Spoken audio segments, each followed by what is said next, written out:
Good afternoon. Good Am I afternoon, audible and sir. visible? Good Yes, afternoon, sir. Chandani. Okay.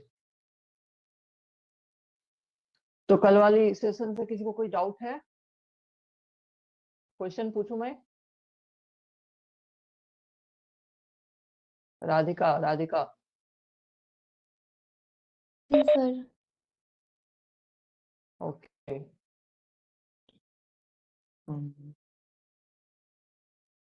Private person जो है वो arrest कर सकता है कि नहीं कर सकता है, बताओ. No, sir. यस या नो, क्या बोली? Yes, No, sir. नो, नहीं कर सकता है. अच्छा, कोई और बताए? कर सकता है सर, कर सकता है। ओके. किस सेक्शन में दिया हुआ है? 43 में, सर। ओके, चांद. और पुलिस ऑफिसर का विदाउट वारंट अरेस्ट करने की पावर किस सेक्शन में दी हुई है? Without warrant 41. 41 में.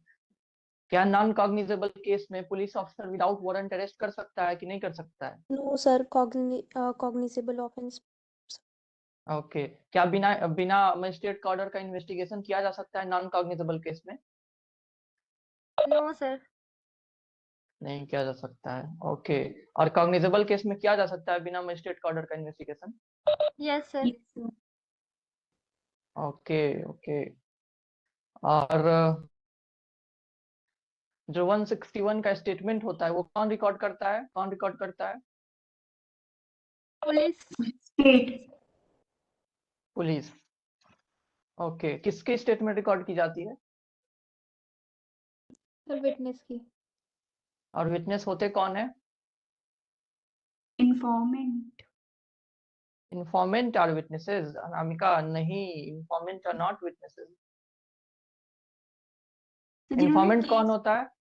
होते हुए देखा है, जिसने वहां पे मौजूद था।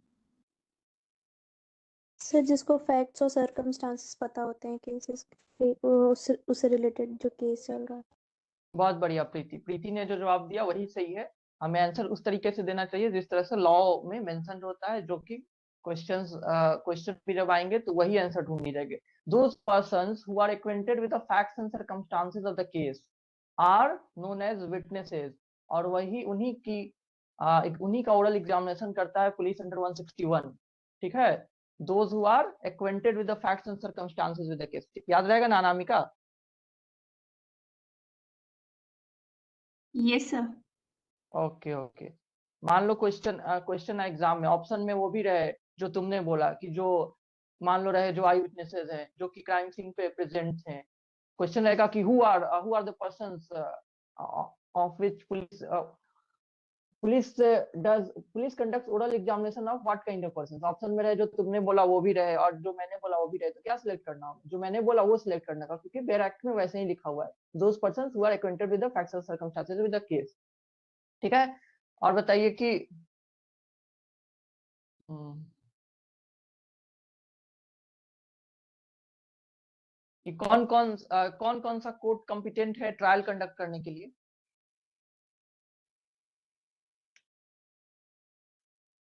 कोर्ट. और जो फर्स्ट शेड्यूल में कुछ ऑफेंस दिए गए हैं उनके लिए जो भी कोर्ट होती है. Okay. Judicial magistrate first class की क्या पावर है सेंटेंस पोज करने की? क्या पावर है? सर, 3 ईयर का पनिशमेंट और 10,000 रुपए का जुर्माना. फाइन. ओके. और सेकंड क्लास? सर, 1 ईयर का और 50,000. 1 ईयर और कितना था, कितना फाइन? 50,000. हाँ, 5,000, 5,000. ठीक है, 5,000. 5,000. क्योंकि 10 तुमने बोला फर्स्ट क्लास पे, तो उससे कम ही होगा ना सेकंड क्लास का, तो यस सर. 5,000. Okay, okay. और कुछ बताए बीएनएसएस में सेकंड क्लास का क्या पावर दी गई है फाइन इम्पोज करने की? है और 3 years का है और बोथ. फर्स्ट क्लास कितना फाइन इम्पोज करेगा बीएनएसएस में? 50,000 है सर. चलिए फिर बीएनएसएस का रहने देते हैं। फिर आप बताइए, हम लोग कल 161 तक डिस्कस किए थे क्या? कहाँ तक डिस्कस हुआ था कल? 161 ही सर। वो अच्छा। कन्फेशन लिखवा दिया था आपने, बस मतलब थोड़ा सा हेडिंग बस बताया था कि 164 कन्फेशन है। अच्छा अच्छा, ओके ओके। 161 मैंने बताया था। 154 से लेकर 176 तक अगर सारे ही सेक्शंस के इंडेक्स याद रहे तो सबसे अच्छी बात वो होगी। 162 और 163 का भी इंडेक्स याद होनी चाहिए। जो स्टेटमेंट रिकॉर्ड की जाती है पुलिस ऑफिसर के द्वारा, ओरल एग्जामिनेशन ऑफ विटनेस जब की जाती है, तो स्टेटमेंट अगर राइटिंग में रिड्यूस की जाती है तो उस पर साइन करवाना होता है कि नहीं विटनेसेस का, ये बताइए। No sir. नहीं करवाना होता है, बिल्कुल। और उसकी क्या एविडेंसरी वैल्यू है, हम लोगों ने कल भी पढ़ा था कि वो बस कंट्राडिक्टरी पर्पज के लिए यूज हो सकता है, बस कंट्राडिक्टरी पर्पज के लिए, ना कि कोरोबोरेटिव पर्पज के लिए। और इंड्यूसमेंट थ्रेट नहीं देनी होती है। जब किसी विटनेस की स्टेटमेंट रिकॉर्ड की जाती है तो आपको इंड्यूसमेंट थ्रेट नहीं देनी होती है। हाउएवर आपको बहुत ज्यादा कॉशन भी नहीं करना होता है कि आप ये मत बताओ वो मत बताओ। बिना इंड्यूसमेंट थ्रेट के कुछ बता रहा है तो ये नहीं कि आप वार्निंग देकर रोक दो, ठीक है? पुलिस अफसर जब टेस्टिमनी कर रहा होता है, वो सब आप छोड़िए। अब आते हैं हम लोग 164 पे।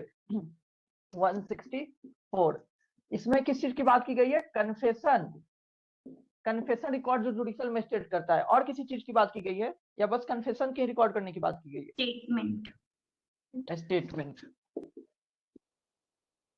कन्फेशन या स्टेटमेंट जो कौन रिकॉर्ड करेगा? Judicial magistrate. तो बस कन्फेशन ही नहीं, आखिरी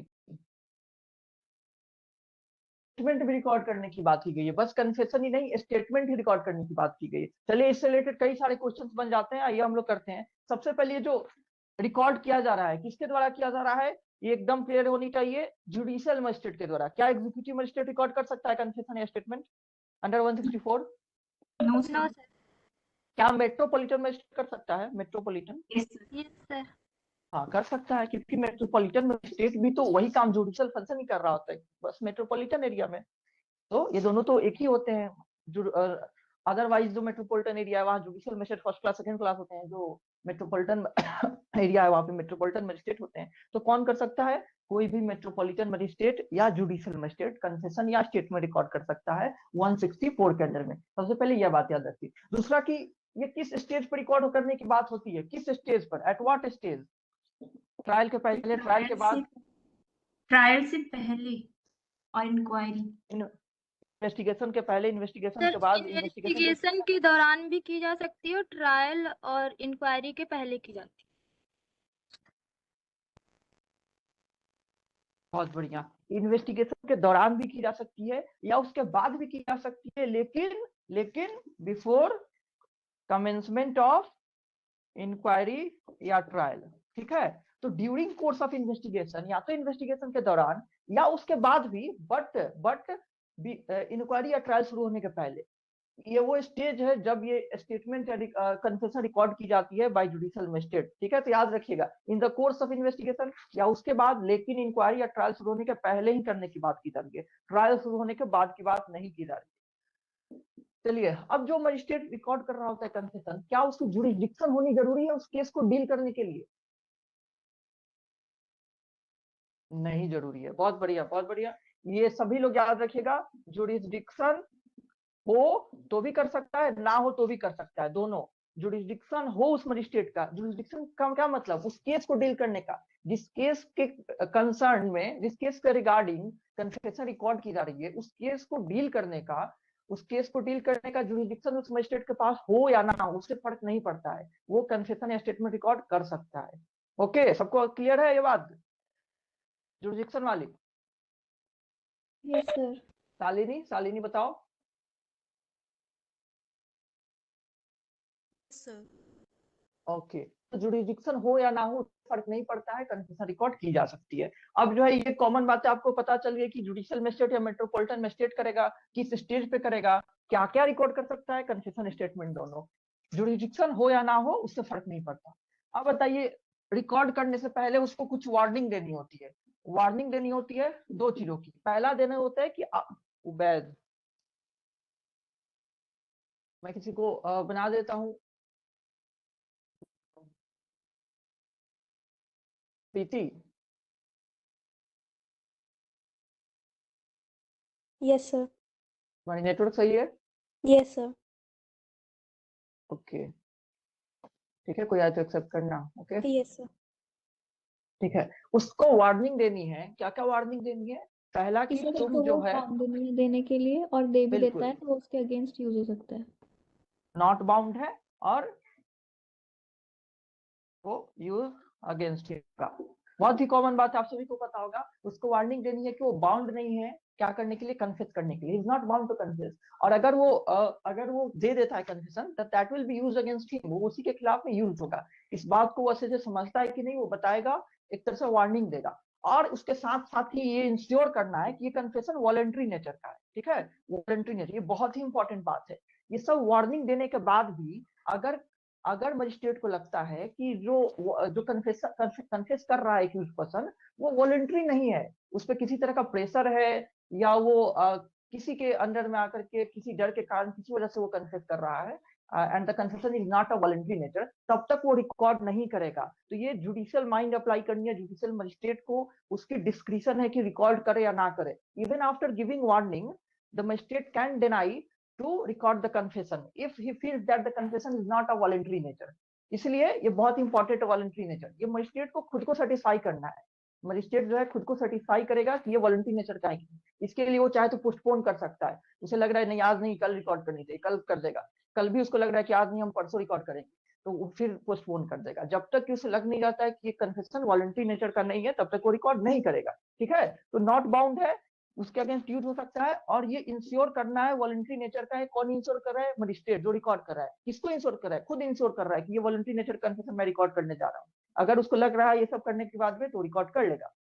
और अगर अगर कन्फेशन रिकॉर्ड करने के कन्फेस करने के लिए कोई एक्यूज पर्सन आया हुआ है और फिर वो फॉर एनी रीजन वो मना कर देता है कन्फेस करने से, फॉर एनी रीजन, तो देन आफ्टर क्या होगा?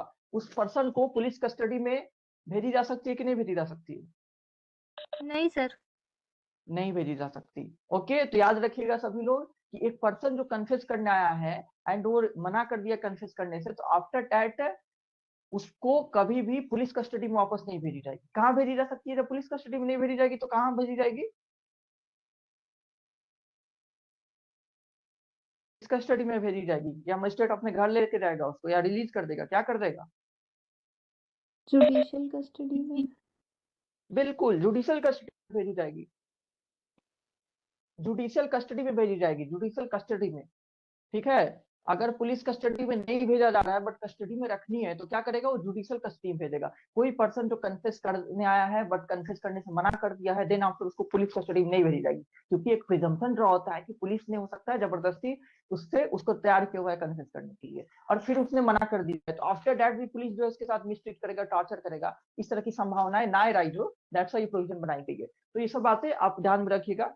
अब बताइए कि जो कन्फेशन रिकॉर्ड होती है अंडर 164, क्या वो सब्सटेंटिव एविडेंस है कि नहीं है?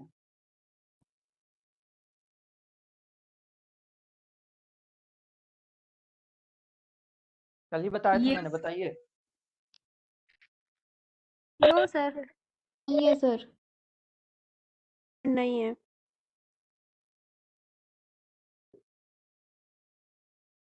लिख लीजिए आप लोग, है सब्सटेंटिव एविडेंस। कन्फेशन की बात हो रही है, स्टेटमेंट की नहीं बात हो रही है। जुडिशियल मजिस्ट्रेट जो कन्फेशन रिकॉर्ड करता है 164, that is definitely a substantive evidence. ठीक है, सब्सटेंटिव एविडेंस है।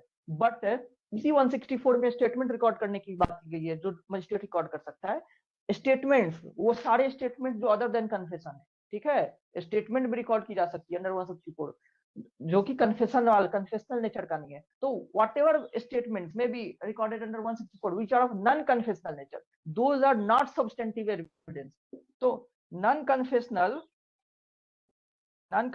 Statement under section 164 is not a substantive evidence.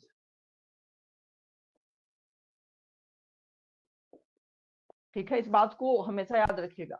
जो भी नॉन कन्फेशनल स्टेटमेंट को बस आप स्टेटमेंट भी कह सकते हैं। मैंने नॉन कन्फेशनल क्लैरिटी लाने के लिए लिख दिया है, क्योंकि कन्फेशन भी एक तरह का स्टेटमेंट ही होता है। आप लोगों को पता होगा, confession is a kind of statement. तो जो भी नॉन कन्फेशनल स्टेटमेंट है वो सब्सटेंटिव एविडेंस नहीं होते हैं 164 में जो मजिस्ट्रेट रिकॉर्ड करता है, बट कन्फेशनल स्टेटमेंट जो है वो सब्सटेंटिव एविडेंस होते हैं। merely on the basis of confession an accused person can be convicted, ठीक है, बस कन्फेशन के बेसिस पे ही कन्विक्ट किया जा सकता है। अगर वो 164 को कंप्लायंस करते हुए कन्फेशन रिकॉर्ड की गई है तो that is enough for convicting an accused। Is it clear to everyone? Yes, sir. Okay okay. Sakshi समझ में आई? Yes sir. किसी को कोई डाउट है तो बोलिए। ये स्टेटमेंट कन्फेशन में किसी को डाउट हो रही है कि क्यों सब्सटेंटिव हो गया, क्यों नहीं हुआ? ओके। और 161 का जो प्रोसीजर है, मतलब जो भी प्रोसेस दिए हुए हैं उसका कंप्लायंस करना, क्या स्ट्रिक्ट कंप्लायंस जरूरी है या उसमें थोड़ी बहुत रिलैक्सेशन दी जा सकती है जुडिशियल मजिस्ट्रेट को? क्या लगता है? क्या स्ट्रिक्ट कंप्लायंस कन्फेशन रिकॉर्ड करते समय 164 का स्ट्रिक्ट कंप्लायंस जरूरी है या उसमें any relaxation can be provided to the judicial magistrate कि वो ना भी करे? जैसे हमने ये देखा कि वार्निंग दे रहा है, तो मान लो वार्निंग नहीं दिया, मान लो वॉलंटरी नेचर का नहीं इंश्योर किया, तो क्या वो कन्फेशन रिकॉर्ड कर सकता है ऐसा जो कि सब्सटेंटिव नेचर का हो? यस और नो? No sir. नो, नहीं कर सकता है।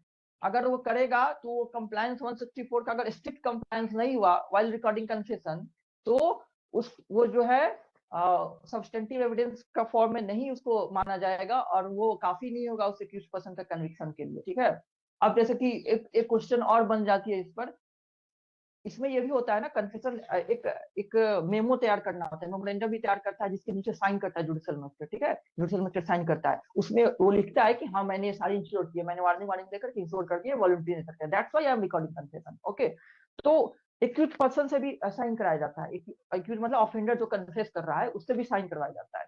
अगर वो साइन कराना ओमिट हो गया, अगर वो साइन कराना ओमिट हो गया, तो क्या उस बेसिस पर क्वेश्चन आती है कि क्या उस बेसिस पर पूरे कन्फेशन को सेट असाइड किया जा सकता है क्या, कि जस्ट बिकॉज एक्यूज्ड पर्सन से साइन नहीं कराया गया उस मेमोरेंडम पे? तो इसका जवाब ये होता है कि नहीं होती है। अगर क्योंकि सारे कुछ से कंप्लाई किया गया है, मान लो कि उसको वार्निंग भी दी गई है, वॉलंटरी नेचर का सब इंश्योर किया है judicial magistrate, then confession record किया है, जस्ट बिकॉज वो मेमोरेंडम पे एक्यूज्ड से साइन नहीं करवाया, इससे पूरा कन्फेशन को सेट असाइड नहीं किया जा सकता है। हाँ, ये बड़ा इशू तब बन जाएगा जब वो एक्यूज्ड पर्सन मना कर दे, एक्यूज्ड पर्सन ही कंटेस्ट कर दे regarding the validity of confession. Okay, अगर एक्यूज्ड बोल दे कि नहीं मेरा कन्फेशन नहीं रिकॉर्ड किया हुआ है बाद में जाकर के, तब तो डेफिनेटली उसका साइन ना करना एक बड़ा इशू बन गया। लेकिन एक्यूज्ड पर्सन ने कन्फेस किया हुआ है और वो बाद में भी ऐसा मना नहीं कर रहा है कि हाँ मैंने कन्फेस किया हुआ है, और उसपे बस उसका साइन नहीं लिया गया था, तो इससे कोई ज्यादा फर्क नहीं पड़ता है। लेकिन एक्यूज्ड पर्सन से साइन नहीं लिया गया, वो बाद में मना कर दे कि हाँ मैंने कन्फेस नहीं किया हुआ था, ये प्रोसीजर को कंप्लाई नहीं किया गया था, तब वो इशू बन जाएगा। समझ में आई ये वाली बात सबको? Yes sir. साइन ना करवाना, एक्यूज का साइन ना करवाना ऑन द कन्फेशन, मतलब मेमोरेंडम जो बनाता है जुडिशियल मजिस्ट्रेट, वो कब इशू में बनता है कब इशू में नहीं बनता है वो मैंने अभी समझाया, इससे भी क्वेश्चन आ जाती है, तो ध्यान में रखिएगा ये वाली बात। ओके, अब जो है इसके बाद 167 जो है वो बहुत इंपॉर्टेंट हो जाता है, उससे क्वेश्चंस बहुत बार आती रहती हैं। 167 वेरी वेरी इंपॉर्टेंट। इसको क्यूरेबल इरेगुलरिटी बोलते हैं। हाँ, जो अभी मैंने एग्जांपल दी वो ठीक है, लेकिन वो जो कंप्लायंस करना, स्ट्रिक्ट कंप्लायंस, अगर वो ना किया जाए तो उसको क्योर नहीं किया जा सकता है, ठीक है। जो 164 का स्ट्रिक्ट कंप्लायंस करना है, उसका जो वार्निंग देना है, वॉलंटरी नेचर इंश्योर करना है, उसमें अगर कोई एरर आ जाए दैट इज इनक्यूरेबल, वो क्यूरेबल नहीं है। बट अभी जो मैंने बोला साइन कराना ओमिट हो जाना, वो क्यूरेबल है। ओके, वो क्यूरेबल है।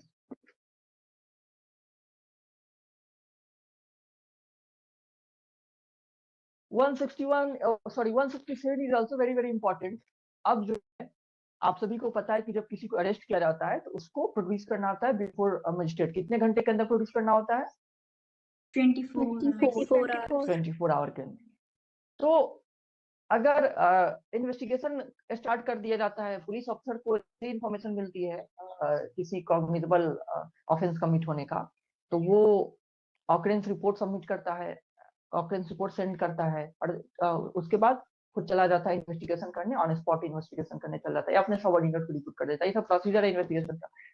अगर वो इन्वेस्टिगेशन कंप्लीट ना कर पा रहा है 24 घंटे के अंदर में, 24 आवर्स के अंदर में इन्वेस्टिगेशन कंप्लीट ना कर पा रहा है, और उसको लगता है कि हमें अभी ऑफेंडर की और कस्टडी चाहिए, ऑफेंडर को की कस्टडी चाहिए, उसको क्या करना होता है, उसको मजिस्ट्रेट के सामने पेश करनी होती है। कौन सी मजिस्ट्रेट के सामने पेश करनी होगी? जुडिशियल मजिस्ट्रेट के सामने। जुडिशियल। बिल्कुल। और वो जुडिशियल मजिस्ट्रेट जो है वो कॉम्पिटेंट है कि उसको कौन सा, उस एक्यूज पर्सन को कौन सा कस्टडी में भेजेगा, इसकी पावर दी गई है जुडिशियल मजिस्ट्रेट को, कि क्या वो पुलिस कस्टडी में, कौन सी दो कस्टडी हो जाएगी? पुलिस कस्टडी और जुडिशियल कस्टडी। बेल पुलिस भी करी कस्टडी, बिल्कुल बिल्कुल।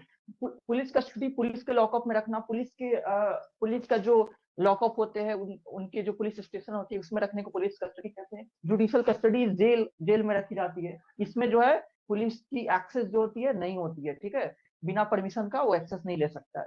तो जुडिशियल कस्टडी होती है और पुलिस कस्टडी होती है। तो इनमें से किस कस्टडी में भेजना है ये डिसाइड करता है जुडिशियल मजिस्ट्रेट, डिसाइड करता है अपनी जुडिशियल माइंड अप्लाई करके। ओके, जुडिशियल मजिस्ट्रेट अपनी जुडिशियल माइंड अप्लाई करके केस के सर्कमस्टांसेस को देखते हुए डिसाइड करता है कि किस कस्टडी में भेजना है। वो देखेगा कि क्या सच में एक्यूज पर्सन को भेजना जरूरी है पुलिस कस्टडी में इन्वेस्टिगेशन के लिए या नहीं। अगर नहीं तो वो जुडिशियल कस्टडी में भेजेगा। अगर सच में एक्यूज की जरूरत है पुलिस को कि ताकि वो इन्वेस्टिगेशन को और इफेक्टिव मैनर में कर सके, तब वो क्या भेजेगा? पुलिस कस्टडी में देगा, वो भी लिमिटेड टाइम के लिए। इन्हीं सब के रिगार्डिंग जो बातें हैं वो 167 में की गई है। 167 में कि जब 24 आवर के अंदर में इन्वेस्टिगेशन ना कंप्लीट हो तो क्या प्रोसीजर होगी। ओके, तो सबसे पहले आइए इस पे, सबसे पहली बात यही होगी कि ये जो मजिस्ट्रेट है जो कि ऑथराइज करेगा इधर पुलिस कस्टडी या जुडिशियल कस्टडी, उस मजिस्ट्रेट की जुरिस्डिक्शन होनी जरूरी है कि नहीं उस केस में, जिस केस के रिगार्डिंग ये बातें चल रही है? No sir. नहीं जरूरी है। तो पहली बात यही याद रखिएगा, जुरिस्डिक्शन जो है वो हो या ना हो, मजिस्ट्रेट कॉम्पिटेंट है, ये ऑर्डर करने के लिए मजिस्ट्रेट कॉम्पिटेंट है, चाहे उसकी जुरिस्डिक्शन हो या ना हो। ओके, तो जुडिशियल मजिस्ट्रेट कर रहा है चाहे उसकी जुरिस्डिक्शन हो या ना हो। अब बताइए अगली पॉइंट हो गई कि इसमें अब ये समझ ही गया पुलिस कस्टडी, जुडिशियल कस्टडी, कब पुलिस कस्टडी में भेजी जाएगी, कब जुडिशियल कस्टडी में। अब बताइए पुलिस कस्टडी जो है वो मैक्सिमम कितने टाइम के लिए हो सकती है? 15 डेज। 15 days। 15 दिन। मैक्सिमम 15 डेज के लिए हो सकती है इन एग्रीगेट, ठीक है। पूरे के पूरे 15 डेज एक बार में देनी जरूरी नहीं है। 5 दिन, 4 दिन बढ़ा देगा, फिर 3 दिन बढ़ा देगा, फिर 2 दिन, ऐसे कर करके, ठीक है। जरूरी नहीं है कि एक बार में 15 डेज, एग्रीगेट की बात की जा रही है, सब मिला के 15 डेज से ज्यादा नहीं हो सकता है। ओके, और फिर किस कस्टडी में भेजी जाती है? Judicial custody. ओके, तो पुलिस कस्टडी का ये मैक्सिमम लिमिट हो गया, पुलिस कस्टडी का मैक्सिमम 15 डेज इन एग्रीगेट, ठीक है। सब मिला के एक बार में जरूरी नहीं है, इन पार्ट करके 4 दिन, फिर 3 दिन, फिर 2 दिन दी जा सकती है। अब जो है उसके बाद जुडिशियल कस्टडी में भेजी जा सकती है, जुडिशियल कस्टडी। अब जुडिशियल कस्टडी जरूरी नहीं है कि 15 डेज बीतने के बाद ही भेजी जाएगी, स्टार्टिंग से भी भेजी जा सकती है ना। ये 15 डेज देना कंपलसरी नहीं है, ये तभी देना है जब जुडिशियल मजिस्ट्रेट को लग रहा है कि हाँ पुलिस को जरूरत है, एक्चुअली जरूरत है एक्यूज पर्सन की। हो सकता है जो पुलिस कस्टडी में दे ही ना, हो सकता है 2 ही दिन देने के बाद जुडिशियल कस्टडी नहीं भेज दे, 5 ही दिन देने के बाद जुडिशियल कस्टडी में भेज दे, कोई पुलिस कस्टडी नहीं ग्रांट की जाए। ओके, ये 15 डेज मैक्सिमम है, मिनिमम भी नहीं है, मिनिमम इससे कम कितना भी हो सकता है। ओके, और इसमें ना भेजेगा तो किसमें भेजेगा? जुडिशियल कस्टडी में भेजेगा। तो जुडिशियल कस्टडी जो है वो कितने दिन के लिए हो सकती है?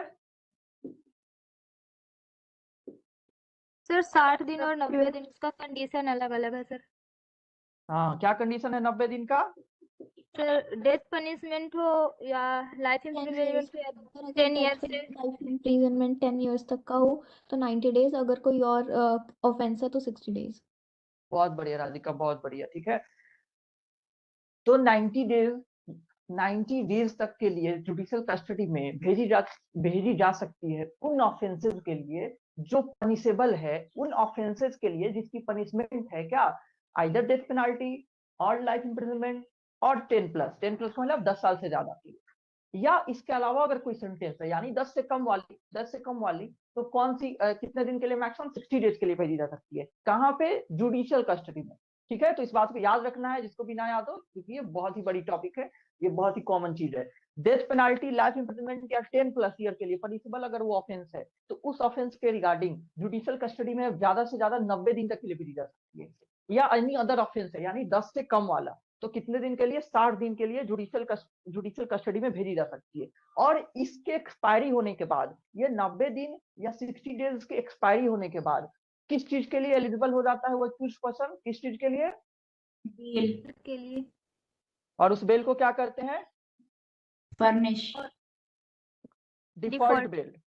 डिफॉल्ट बेल कहते हैं, ठीक है। 167 में after the expiry of 90 days और the 60 days the accused person become eligible for the default bail, ठीक है। डिफॉल्ट बेल के लिए एलिजिबल हो जाता है, तो ये टर्म याद रखिएगा आप लोग, इसे डिफॉल्ट बेल कहते हैं। अब जो है ये बताइए आप लोग, क्या क्या मान लीजिए 90 दिन एक्सपायर हो गया, ठीक है, regarding this offence, death penalty वाली ऑफेंस है, 90 दिन एक्सपायर हो गया, 95 दिन हो चुका है, 95 दिन हो चुका है, तो वो एलिजिबल हो चुका है डिफॉल्ट बेल के लिए। तो मान लीजिए पता चल गया है जेल के अथॉरिटीज को भी या जज को भी पता चल गया है, ऐसा कि जज को भी बताया गया कि ऐसा हो गया, या एक्यूज्ड पर्सन को भी पता चल गया कि हाँ 90 दिन बीत चुका है, अब मैं एलिजिबल हो चुका हूँ डिफॉल्ट बेल के लिए, तो क्या ऑटोमेटिकली उससे जेल से रिलीज कर दिया जाएगा, या इसका कोई कंडीशन है कब रिलीज किया जाएगा? डिफॉल्ट बेल मिलने के बाद ऑटोमेटिकली रिलीज कर दिया जाता है, या उसमें भी कोई कंडीशन है? बताइए। बेल एप्लीकेशन फाइल करनी पड़ेगी। 33 में जो सर प्रोविजन है उसी के सर बेल एप्लीकेशन फाइल करनी। अनामिका ने बोला कि बेल एप्लीकेशन फाइल करनी पड़ेगी। देखिए दो चीज है, एक पर्सन डिफॉल्ट बेल के लिए एलिजिबल हो भी जाए तो भी उसे बेल पर रिलीज करने के लिए दो चीज की फुलफिलमेंट होनी चाहिए। until unless these two conditions is satisfied or fulfilled, the person who is eligible for default bail will not be released on default bail. Okay, पहली कंडीशन वही है जो अनामिका ने बोला कि उसे बेल एप्लीकेशन फाइल करनी पड़ेगी, उसे एप्लीकेशन फॉर रिलीज फाइल करनी पड़ेगी, यानी कि वो एलिजिबल हो चुका है but he is not applying for bail, he will not get bail, so has to file application। और अगर और शायद दूसरा चार्जशीट नहीं फाइल हुआ है तो अपने आप रिलीज हो जाएगा। has to furnish security। Anamika तुमने जो बोला चार्जशीट नहीं फाइल हुआ है तो अपने आप रिलीज होगा, ये चार्जशीट नहीं फाइल होने के बाद की ही बात हो रही है। अगर 90 दिन के अंदर या 90 दिन के बीतने के बाद जब तक रिलीज नहीं हुआ है, अगर चार्जशीट फाइल हो गई है तब डिफॉल्ट बेल के लिए एलिजिबल नहीं होता है कोई person. If the chargesheet has been filed, chargesheet कब फाइल होती है? जब इन्वेस्टिगेशन कंप्लीट हो जाती है। अगर इन्वेस्टिगेशन कंप्लीट होकर चार्जशीट फाइल हो गई है, then the person does not becomes eligible for default bail, ठीक है। ये जो मैंने डिफॉल्ट बेल बताया 90 दिन के एक्सपायर होने के बाद, 60 दिन के एक्सपायर होने के बाद, ये तभी एप्लीकेबल है जब 90 दिन बीतने के बाद भी या 60 दिन बीतने तक भी क्या नहीं हुआ, इन्वेस्टिगेशन कंप्लीट होकर चार्जशीट नहीं फाइल हुई है। अगर चार्जशीट फाइल हो गई तब ये आएगा ही नहीं ये सिचुएशन। तो चार्जशीट नहीं फाइल हुई है तभी डिफॉल्ट मेल मिलेगी, और तो भी तब मिलेगी जब ये कंडीशन सेटिस्फाई हो। तो अगर तुमने वो बोला कि चार्जशीट फाइल नहीं हुई है तो ये नहीं सेटिस्फाई करना पड़ेगा, तो गलत है। चार्जशीट नहीं भी फाइल हुई है तभी तो ये डिफॉल्ट मेल मिलेगी, और अगर तभी मिलेगी जब ये दोनों कंडीशन सेटिस्फाई हो। पहला क्या हो गया कि उसको बेल एप्लीकेशन फाइल करनी पड़ेगी, दूसरा उससे जो भी बेल बॉन्ड एग्जीक्यूट करवाया जा रहा है, सिक्योरिटी ली जा रही है, मतलब सिक्योरिटी ले जा रही है, बॉन्ड एग्जीक्यूट कराई जा रही है, वो उसको फर्निश करना पड़ेगा, ठीक है। Has to furnish security. अगर वो फर्निश नहीं कर रहा है तो भी रिलीज नहीं की जाएगी। ये बातें समझ में आई सबको? Sir yes sir. किसी को कोई कंफ्यूजन है डिफॉल्ट बेल में?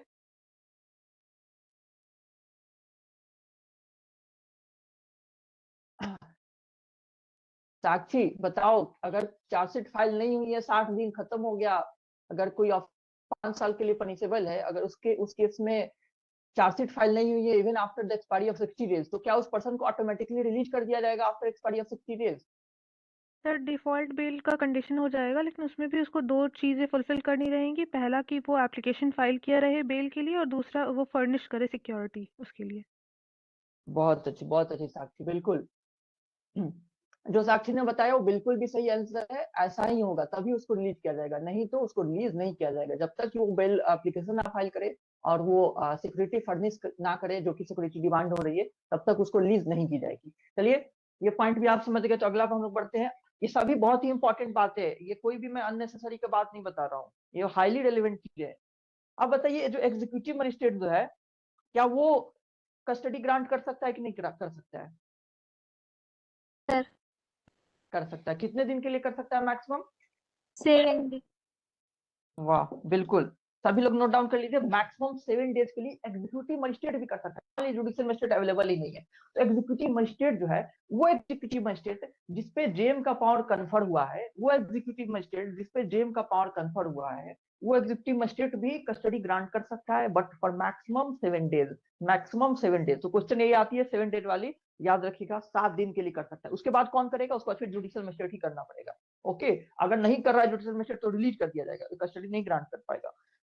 तो maximum 7 days executive magistrate. Okay, याद रहेगा ना?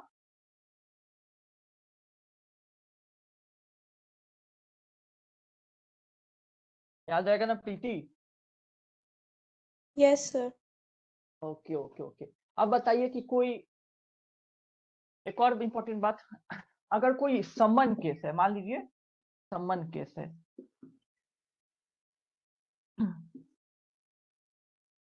कितना कौन सा ऑफेंस सम्मन केस कहा जाता है, बताइए कितना सजा होगी, किस ऑफेंस की सम्मन केस कहा जाता है? जल्दी बताइए, कल बताया था। Under 2 years. Which has been 2 साल से कम। 2 years or less than 2 years.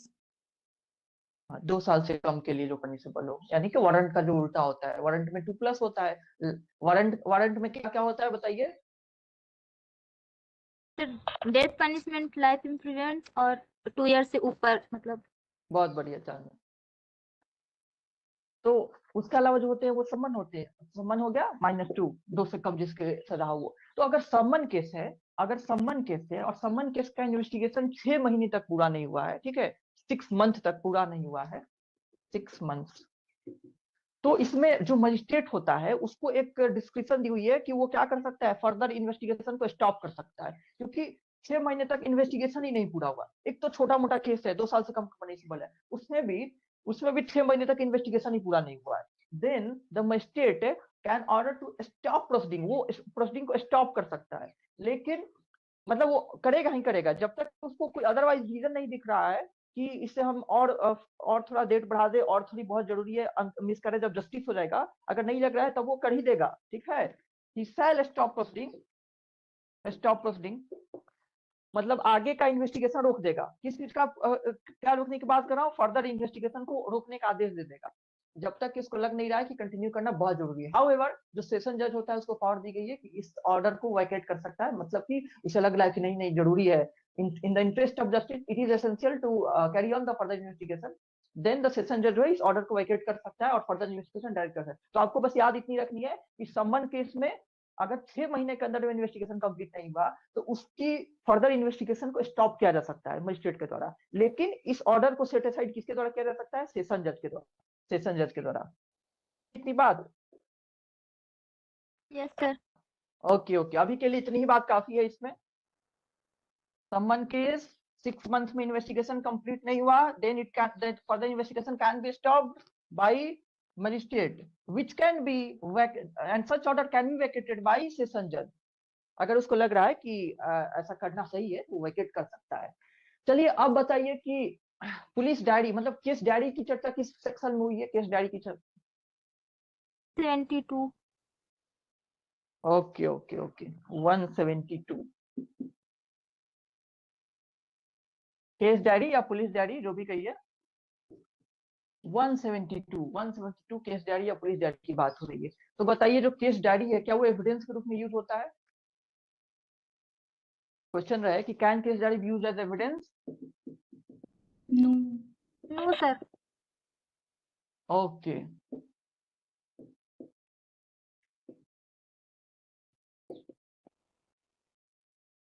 बस उसका क्या ही यूज है, उसका एक ही काम है, उसको प्रोसीडिंग में एड करने के लिए, मतलब सहायता लेने के लिए, थोड़ी बहुत उसके हेल्प लेने के लिए यूज किया जा सकता है केस डायरी का। केस डायरी में क्या मेंशन होता है, जो डे टू डे एक्टिविटी कर रहा होता है पुलिस रिगार्डिंग दैट केस वो नोट करता जाता है केस डायरी में। तो जज देख सकता है कि हाँ कैसे कैसे इन्वेस्टिगेशन कंटिन्यू किया हुआ है, क्या क्या फॉलो किया हुआ है, मतलब कि उसने डेली एक्टिविटीज क्या क्या की हुई है रिगार्डिंग दिस पर्टिकुलर केस। तो थोड़ी बहुत एड ली जा सकती है, हेल्प ली जा सकती है केस डायरी की, but case diary can not be used as an evidence. Question रहेगा कि केस डायरी का एविडेंस के रूप में यूज किया जा सकता है कि नहीं, आंसर इज नो। क्वेश्चन रहेगा कि for what purpose case diary can only be used या केस डायरी बी यूज्ड, अगर ऑप्शन में रहेगा it can only be used to aid the proceeding, aid तो वही सिलेक्ट करना होगा, बस सहायता करने के लिए, बस थोड़ी बहुत हेल्प लेने के लिए। याद रहेगा सबको? Yes sir. ओके, एक और बात याद कर लीजिएगा कि केस डायरी जो होता है वो वॉल्यूम के फॉर्म में और ड्यूली पेजिनेटेड होता है, मतलब उसको सिक्वेंसली पेजिनेटेड होता है, पेज नंबर लिखी रहती है, एंड वॉल्यूम के केस में हर केस की डायरी को अलग अलग वॉल्यूम के फॉर्म में रखी जाती है। तो ये बात भी याद रखिएगा, ठीक है। Case diary shall be a volume and duly paginated. अब जो है बताइए कि पुलिस रिपोर्ट किस सेक्शन में है? Police report 173 173। पुलिस रिपोर्ट को और क्या कहा जाता है? चार्जशीट, और क्या कहा जाता है? फाइनल रिपोर्ट, और क्या कहा जाता है?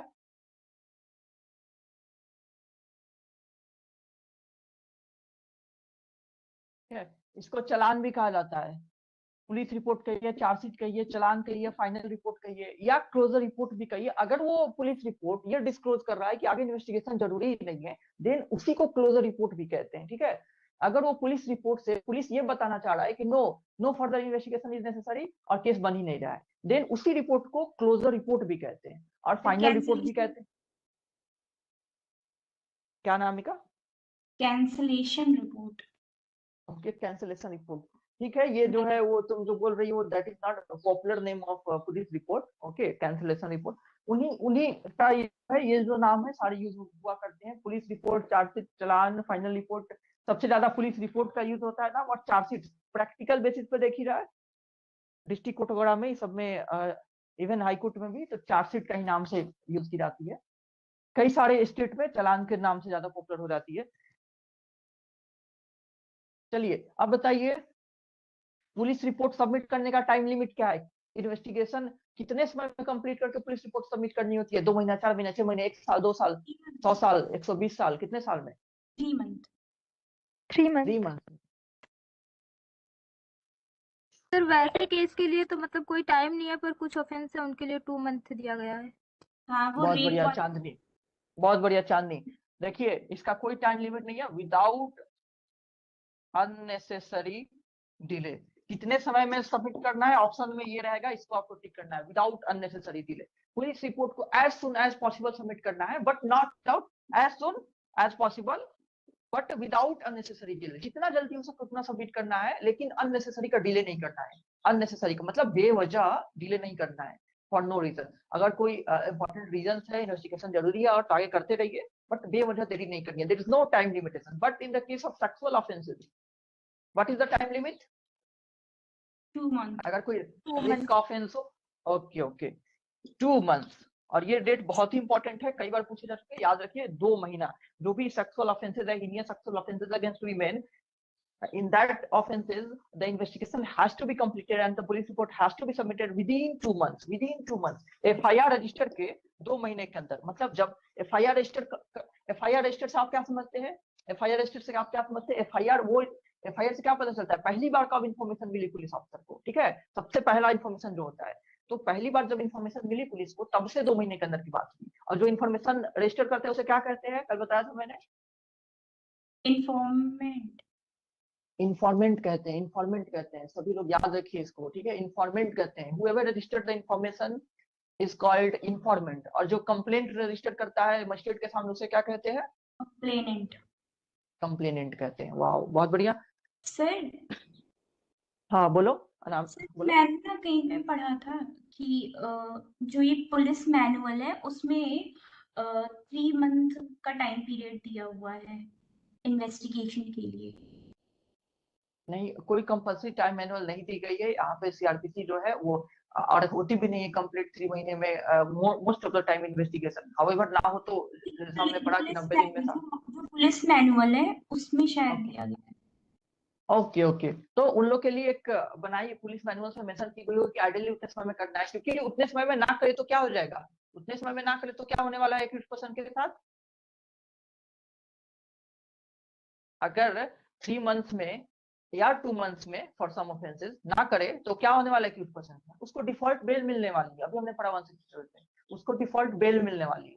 अगर वो जेल में है, बाहर है तो कोई बात ही नहीं है, उसको क्या ही फर्क पड़ रहा है, 3 महीना नहीं 30 साल में भी करे इन्वेस्टिगेशन कंप्लीट। लेकिन अगर 2 महीने में या 3 महीने फॉर हीनियस ऑफेंसेस जो 10 साल से ज्यादा पनिशेबल है, मतलब 3 महीने यानी 90 दिन हो गया ना, तो 90 दिन में अगर ना हो रहा है इन्वेस्टिगेशन कंप्लीट और चार्जशीट सबमिट, तो क्या होने वाली है, अक्यूज्ड पर्सन को डिफॉल्ट बेल मिलने वाली है कि नहीं मिलने वाली? Yes sir. दैट्स वाई उसे करनी होती है उसके अंदर जमा, ठीक है, उसके अंदर सबमिट करनी होती है कि 2 महीने 3 महीने के अंदर वो सबमिट कर दे पुलिस रिपोर्ट। बट ये सीआरपीसी द्वारा मैंडेटरी नहीं है कि 2 महीने 3 महीने कितने में करनी है, और प्रैक्टिकली भी नहीं होती है उतने समय में। अगर एक्यूज जेल में है तो उन्हें डिफॉल्ट बेल मिलती है, अगर जेल में नहीं है, पहले से ऑलरेडी बेल मिल चुकी है, उन्हें रेगुलर बेल मिल चुकी है और या एंटीसिपेटेड बेल मिल चुकी है, तो भी वो बाहर ही रहते हैं। हाँ, इससे घाटा किसको, विक्टिम को घाटा है, ये टाइम पे इन्वेस्टिगेशन ना कंप्लीट होना, इससे घाटा विक्टिम को है। दैट्स वाई बीएनएसएस में मैक्सिमम जीरो के लिए टाइम लिमिटेशन बनाने की कोशिश करें। आपको ये डेट याद रखिएगा, जो ऑफेंसेस है सेक्सुअल ऑफेंसेस अगेंस्ट वीमेन, उसमें 2 मंथ्स की टाइम लिमिट है फॉर कंप्लीटिंग इन्वेस्टिगेशन। ये बताइए अब कि इन्वेस्टिगेशन एक बार कंप्लीट होने के बाद पुलिस ने चार्जशीट सबमिट कर दिया है, तो चार्जशीट सबमिट करने के बाद क्या वो फर्दर इन्वेस्टिगेशन कर सकता है? Yes sir. बहुत बढ़िया। 173 जो सबसेक्शन 8 है, सेक्शन 173 सबसेक्शन 8 जो है, ये इंपॉर्टेंट है, इसलिए बता दे रहा हूँ कि इसमें जो बताई गई है बात वही जो मैंने पूछा कि even after the submission of chargesheet the police is eligible to continue investigation, to conduct further investigation कर सकता है, और एडिशनल एविडेंस मिले तो उसको सबमिट भी कर सकता है, सप्लीमेंट्री चार्जशीट के रूप में सबमिट भी कर सकता है further investigation and can submit supplementary chargesheet भी सबमिट कर सकता है फर्दर इन्वेस्टिगेशन। क्या इस फर्दर इन्वेस्टिगेशन को करने के लिए उसको मजिस्ट्रेट की परमिशन लेनी होती है?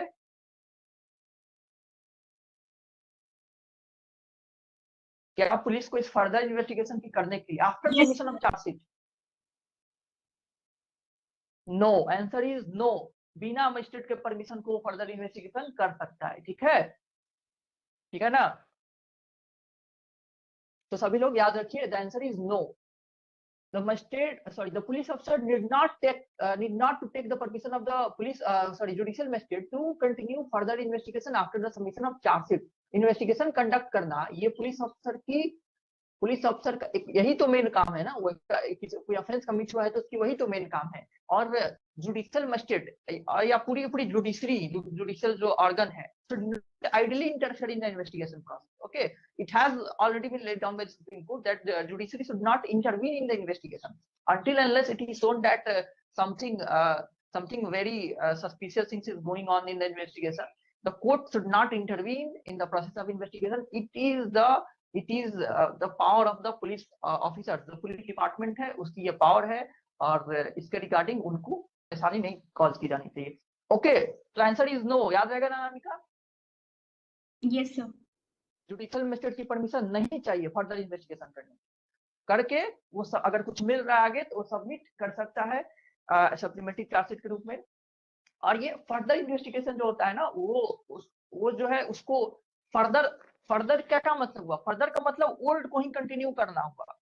It doesn't mean new investigation या फ्रेश। ठीक है, इसका मतलब फ्रेश इन्वेस्टिगेशन या नया इन्वेस्टिगेशन नहीं होता है, वो नया इन्वेस्टिगेशन नहीं कर सकता है। It simply means continuing the previous investigation, जो पहले से उसने किया हुआ है उसी को कंटिन्यू करना होता है।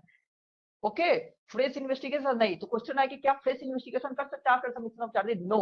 फर्दर इन्वेस्टिगेशन कर सकता है? हाँ। ठीक है, कोई डाउट किसी को? No sir. बताइए किसको समझ में आया? तो कीजिए ये वाली बात, चार्जशीट वाली सेक्शन।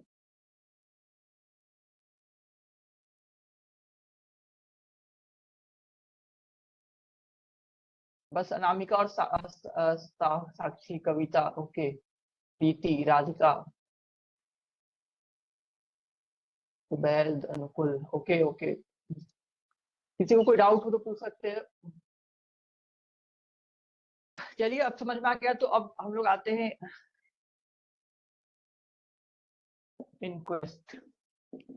इंक्वेस्ट क्या होता है?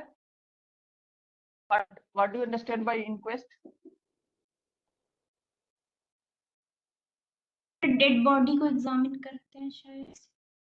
डेड बॉडी को एग्जामिन करते हैं, ओके इसके बाद जो रिपोर्ट बनता है उसी आता को उसको इन्वेस्टिगेट करना, किसको इन्वेस्टिगेट करना राधिका? कॉज ऑफ डेथ, किस वजह से डेथ हुई है। बहुत बढ़िया, राधिका ने एकदम परफेक्ट जवाब दिया है अपेरेंट कि कॉज होता है। कॉज ऑफ डेथ को फाइंड आउट करने के लिए रिक्वेस्ट की जाती है। To find out the apparent cause of death inquest is done. Okay, inquest का पर्पस होता है कि जो मृत्यु हुई है, जो कि सस्पिशियस लग रही है, उसका एक्चुअल कॉज फाइंड करना, एक्चुअल कॉज फाइंड करना, ताकि उसके क्या कारण है पता चले कि क्या वो अननेचुरल डेथ जो दिख रहा है, जो सुसाइड से डेथ दिख रहा है, जो एक्सीडेंटल डेथ दिख रहा है, जो एक वीमेन जो जिनकी शादी के 4 साल हुई है, within 7 year of marriage death दिख रहा है, तो डाउरी डेथ का प्रोविजन ऐसे भी ये ट्रैक होता है। इन सारे सिचुएशंस में कोई कस्टोडियल डेथ दिख रहा है, कस्टोडियल रेप दिख रहा है, इन सारे सिचुएशंस में to satisfy that the death has been caused by some natural reason and has not been caused by any man or has not been subject to any murder or any offense, ये पता लगाने के लिए inquest की जाती है, to find out the cause of death, की मृत्यु का एक्चुअल कारण क्या है, ये पता लगाने के लिए। Okay, section 174 to 176 of CrPC deals with the inquest. Inquest deal करता है, इंक्वेस्ट क्यों की जाती है आप सबको पता चल गया। ओके, अब बताइए, अब जो इसका प्रोविजन है बहुत लेंदी है, उसका डिटेल में डिस्कस करना उतना जरूरी नहीं है। बताइए कि कौन कौन से मजिस्ट्रेट जो है who are capable to conduct inquest, competent to conduct inquest. Magistrates competent executive magistrate inquest। हाँ, क्या बोला आपने? Executive magistrate. बिल्कुल एग्जीक्यूटिव ही होते हैं, बट एग्जीक्यूटिव में कौन कौन हो मैं पूछ रहा था। डीएम, एसडीएम, अदर ईएम, ये इसको बहुत इंपॉर्टेंट बात है, empowered by डीएम या स्टेट में।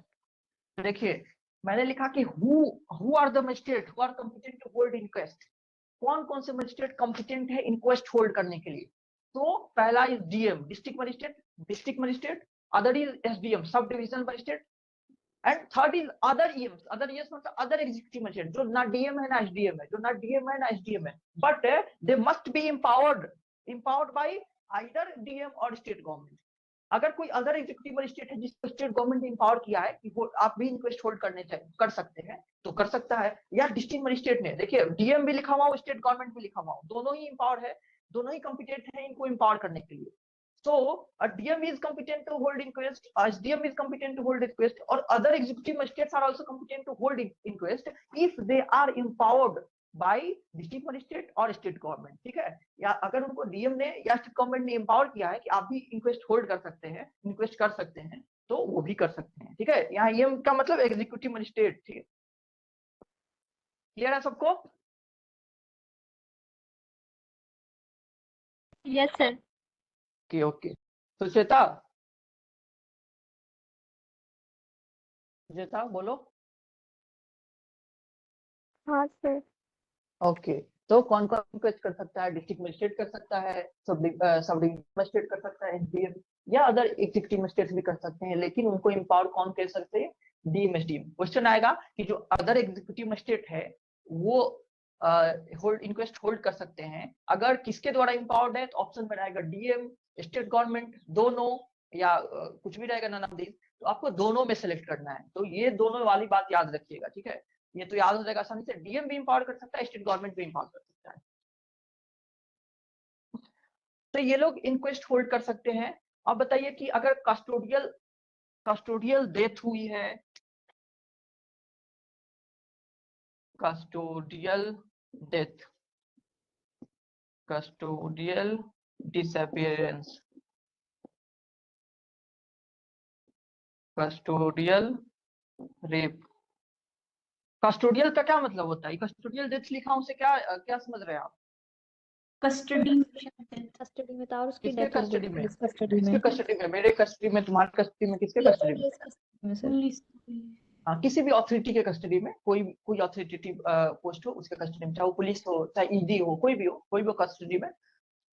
तो कस्टोडियल डेथ अगर हुई है, कस्टोडियल डिसअपियरेंस का क्या मतलब, कोई कस्टडी में गायब हो गया, ठीक है, पता चला था इसको पुलिस अरेस्ट की थी, अब गायब है, मिल ही नहीं रहा है, डिसअपियर हो गया।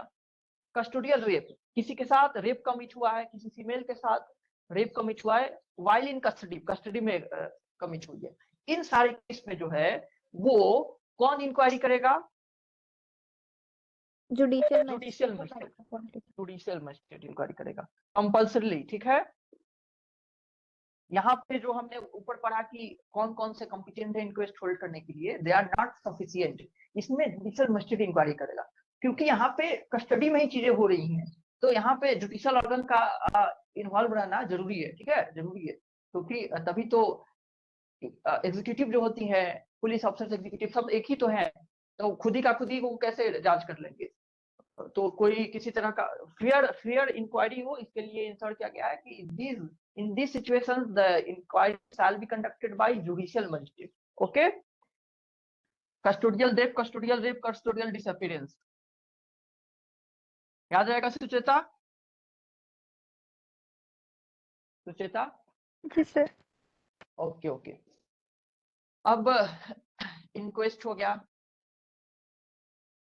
Jurisdiction is not very important, आपके लिए इंपॉर्टेंट नहीं है, ऑलमोस्ट प्रोबेबली सीयूटी के सिलेबस में जुरिस्डिक्शन नहीं है, जुरिस्डिक्शन आप लोग ओमिट कर दीजिएगा।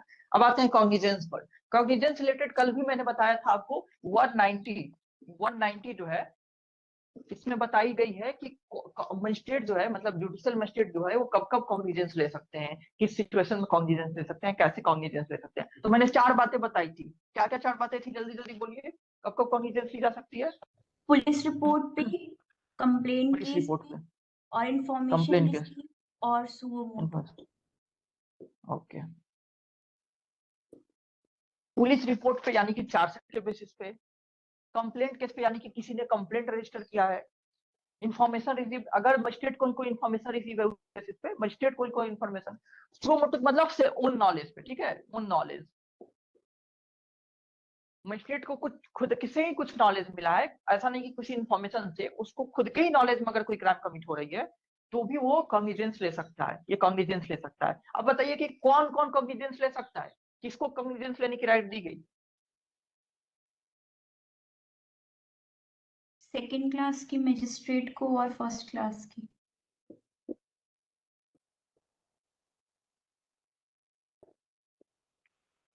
ठीक है, तो फर्स्ट क्लास का मजिस्ट्रेट ले सकता है या सेकंड क्लास का ले सकता है, अगर उसको सीजेएम ने एम्पावर किया हुआ है, तो सीजेएम ने एम्पावर किया हुआ है, सीजेएम मैंने लिखा हुआ है, तो फर्स्ट क्लास का मजिस्ट्रेट जो है he is empowered to take cognizance, किसी से एम्पावर होने की जरूरत नहीं है। लेकिन सेकंड क्लास का वही मजिस्ट्रेट ले सकता है कॉग्निजेंस जिसको सीजेएम ने एम्पावर किया हुआ है, ठीक है, तो याद रखिएगा सेकंड क्लास कौन एम्पावर, किसे एम्पावर होनी चाहिए, सीजेएम से, ओके अनामिका?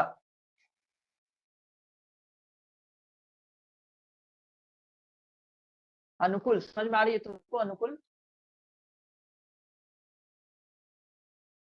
ये ओके उबैद?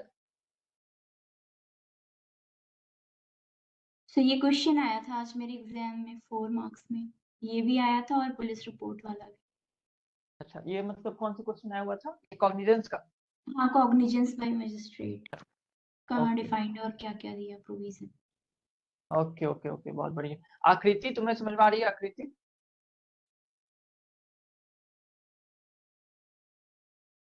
राधिका? ओके आकृति, अच्छा अच्छा ठीक है, तो आप समझ गए कि कौन कौन कॉग्निजेंस ले सकते हैं। फर्स्ट क्लास मजिस्ट्रेट ले सकता है, सेकंड क्लास मजिस्ट्रेट भी ले सकता है अगर उसे एम्पावर किया है सीजेएम ने, सीजेएम का मतलब चीफ जुडिशियल मजिस्ट्रेट ने। अब बताइए अगला क्वेश्चन ये है कि यहाँ पे हम लोग मजिस्ट्रेट की बात कर रहे हैं, तो क्या court of session is not competent to take cognizance? वो तो और बड़ा जज हो गया, तो उसे कॉग्निजेंस लेने की राइट क्यों नहीं दी गई? छोटे मोटे जजों को दी गई है, बड़े जज को नहीं दी गई है। सुचेता को छोड़ करके बाकी कोई बताए? सर जब तक मजिस्ट्रेट उसको बोलता नहीं तब तक नहीं ले सकता है। अच्छा अच्छा, जब तक मजिस्ट्रेट उसको बोलता नहीं है तब तक नहीं ले सकता है, ओके चांद, ठीक है ठीक है ठीक। और कोई बताए? सर क्वेश्चन क्या है, समझ नहीं पाई मैं। मैंने पूछा कि ये जो कॉग्निजेंस लेने की पावर दी गई है किन जजों को दी गई है? छोटे मोटे जजों को दी गई है, second class magistrate, first class magistrate. District level पे सेशन जज, सेशन कोर्ट भी तो होता है ना, सेशन जज, एडिशनल सेशन जज, असिस्टेंट सेशन जज होता था।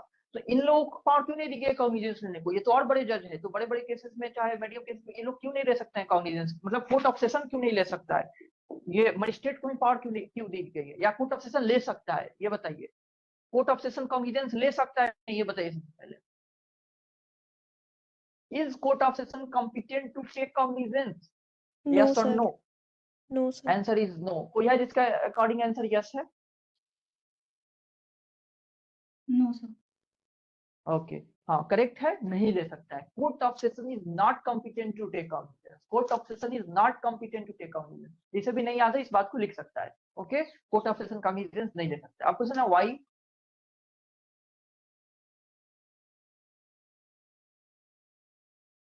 कोर्ट ऑफ सेशन तो पोस्ट में सीनियरिटी में ऊपर है इन लोगों से, मतलब first class second class in लोगों से। तो why is not competent to take cognizance? उसकी इनकम्पिटेंसी क्यों है regarding taking cognizance? why there is existing incompetency? देखिए, ये नियम बनाया गया है कॉग्निजेंस लेने के रिगार्डिंग। मैं बता रहा हूँ आंसर। ये नियम बनाया गया है कॉग्निजेंस लेने के रिगार्डिंग कि कोर्ट ऑफ सेशन नहीं ले सकता है, जो नीचे वाले जजेज है वही ले सकता है। क्योंकि कॉग्निजेंस लेना एक बहुत ही इनिशियल स्टेज है। कॉग्निजेंस लेना एक बहुत ही इनिशियल स्टेज है। ओके, अभी कॉग्निजेंस ले रहा है, अभी सारी आगे पूरी पूरी ट्रायल बाकी है। एट दैट स्टेज ये क्लियर नहीं होता है कि वो जो केस है वो फ्रिवलस है कि केस जेन्युइन है, क्या कोई बेस है भी कि नहीं कॉग्निजेंस लेने का, आगे प्रोसीड फर्दर करने का बेसलेस है या बेस है उसमें, ये सारी चीजें क्लियर नहीं होती है। और सेशन जज जो है, एडिशनल सेशन जज, जो भी सेशन जज के लेवल पे जजेज है, वो सब जो है वो इंपॉर्टेंट काम देख रहे होते हैं, इंपॉर्टेंट केसेस की ट्रायल देख रहे होते हैं, या अदर जो इंपॉर्टेंट वर्क होते हैं, जैसे बहुत सारे एग्जीक्यूटिव नेचर के वर्क वो लोग देख रहे होते हैं। सेशन जज देख रहा होता है, एडिशनल सेशन जज रेयरली ही देखते हैं वो सब चीजें, लेकिन वो लोग इंपॉर्टेंट केसेस का ट्रायल देख रहे होते हैं, हीनियस ऑफेंसेस की ट्रायल देख रहे होते हैं। तो सेशन जज ऊपर का लेवल का जज हो गया, अब वो डिसाइड करे कि ये केस प्राइमा फेसाई जो है वो एलिजिबल है देखने के लिए ना देखने के लिए। तो और बहुत सारे केसेस फाइल होते हैं ना, बहुत सारे केसेस फाइल होते हैं। अब सोचिए कि 500 केसेस फाइल हुए हैं, जिसमें से 100 जो है मान लीजिए फ्रिवलस ही है, उनमें बेस ही नहीं आगे बढ़ने का, वो कॉन्फिडेंस लेने लायक है ही नहीं। अब ये डिसाइड अगर सेशन जजेगा तो सोचिए उसका कितना टाइम वेस्ट हो रहा है कि वो 400 ही जेन्युइन केस निकले, 100 जो है फ्रिवलस ही निकले, लेकिन वो 100 भी उसको देखना पड़ा, उस 100 में भी उसको प्राइमा फेसाई क्या क्या चीजें सब देखनी पड़ी, तभी तो डिसाइड लेगा कॉन्फिडेंस ले या ना ले, आगे प्रोसीड करे या ना करे।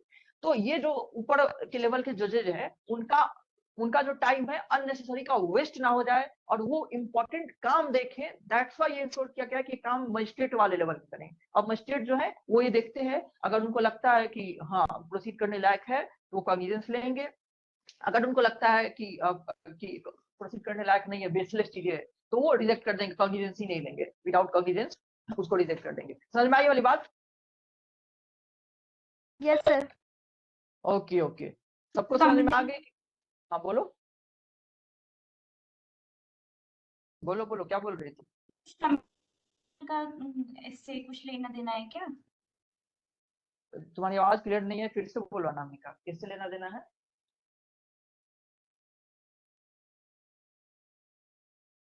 अनामिका की बात अगर किसी को सुनाई दी तो वो रिपीट करे, उन्होंने बोला किससे लेना देना है क्या कुछ तो?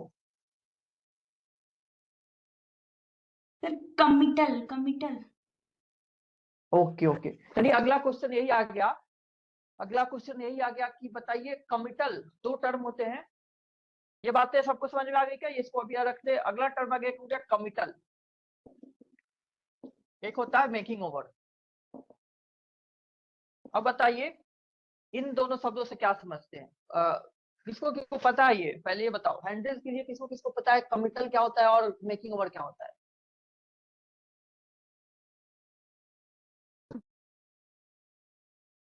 अच्छा अनामिका ताली बजा रही, okay okay. No sir, sir वो हैंड रेज वाला आ ही नहीं रहा था। थोड़ा बहुत पता है। ओके ओके, कोई नहीं। और कोई है जिसको पता है कमिटल और मेकिंग ओवर? ओके, सुचेता को पता है। और कोई?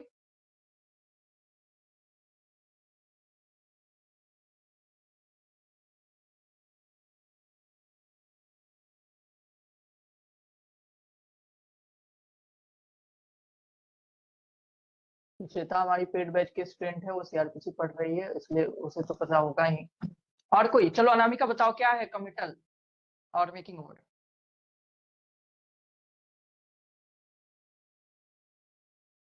सर अगर जुडिशियल मजिस्ट्रेट को लगता है कि ये case exclusively triable by the court of session है या और to try by the court of session है, तो फिर वो कमिटल कर सकता है। और मेकिंग ओवर में शायद चीफ जुडिशियल मजिस्ट्रेट क्या कहते हैं, सबऑर्डिनेट कोर्ट को मेक ओवर कर देता है केस विदाउट टेकिंग कॉग्निजेंस।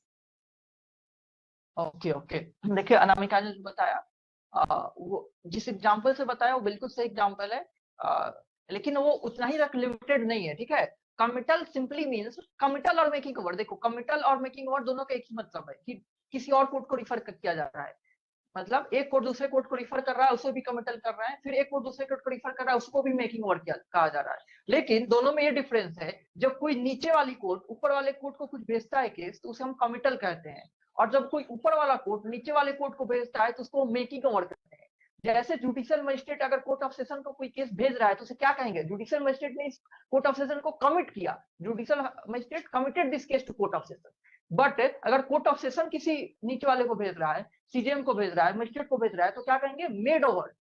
ये किसी भी टेंस में आप ले लीजिए, कमिटल को कमिटेड लिखा हुआ कमिटल लिख दीजिए, कमिटिंग लिख दीजिए, किसी भी वर्ड का यूज कीजिए। वैसे ही मेकिंग ओवर को मेड ओवर कहिए, मेक ओवर कहिए, व्हाटएवर। ओके, तो court of session made over this case to CJM या made over this case to magistrate, वैसे ही CJM made over this case to magistrate, अपने से नीचे वाला मजिस्ट्रेट, सबऑर्डिनेट मजिस्ट्रेट। तो इतनी ही याद रखनी है आपको बात, ये बहुत बार टर्म यूज है पूरे बीएनएसएस में यानी सीआरपीसी में, और कमिटल और मेकिंग ओवर टर्म बहुत जगह यूज है। लेकिन सब जगह आपको ऐसे ही समझनी है, जब भी ऊपर वाला कोर्ट नीचे वाले को भेजेगा तो कौन सा टर्म यूज होगा, कौन सा यूज होगा Radhika? Making over. Making over use होगा। और जब भी कोई नीचे वाली कोर्ट ऊपर वाले को कुछ रिफर करेगा एनी केस, तो कौन सा टर्म यूज होगा? कमिटल। कमिटल। ओके, सभी लोग इस बात को याद रखिएगा, कमिटल और मेकिंग ओवर कब कब यूज होती है। तो चाहे कोई भी हो, सीजेएम जो है कोर्ट ऑफ सेशन को भेजेगा, कमिटल यूज होगा। मजिस्ट्रेट जो है ऊपर वाले को भेज रहा है, कोर्ट ऑफ सेशन को भेज रहा है, अगर लगता है कि एक्सक्लूसिवली ट्राइबल उनके द्वारा है तो कॉग्निजेंस लेकर उनको कमिट कर दे रहा है। ऊपर वाले नीचे को भेज रहे हैं, चाहे कोई किसी को भेज रहा हो, बस ऊपर से नीचे अगर आ रही है तो मेकिंग ओवर होगा, और नीचे से ऊपर अगर जा रही है तो कमिटल वर्ड यूज होगा। सबको समझ आ गया ना? कोई है जिसको डाउट है अभी भी? अनुकूल समझ में आया? अनुकूल?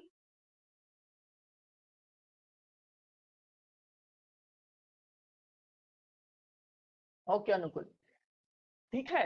अब ये वाली जो बात थी, जो मैंने बताया कि court of session is not competent to take cognizance. क्यों नॉट कॉम्पिटेंट है मैंने बता दिया। It is not about incompetency. इसका रिलेशन इनकॉम्पिटेंसी से नहीं है कि वो ऊपर होते हुए इनकॉम्पिटेंसी है।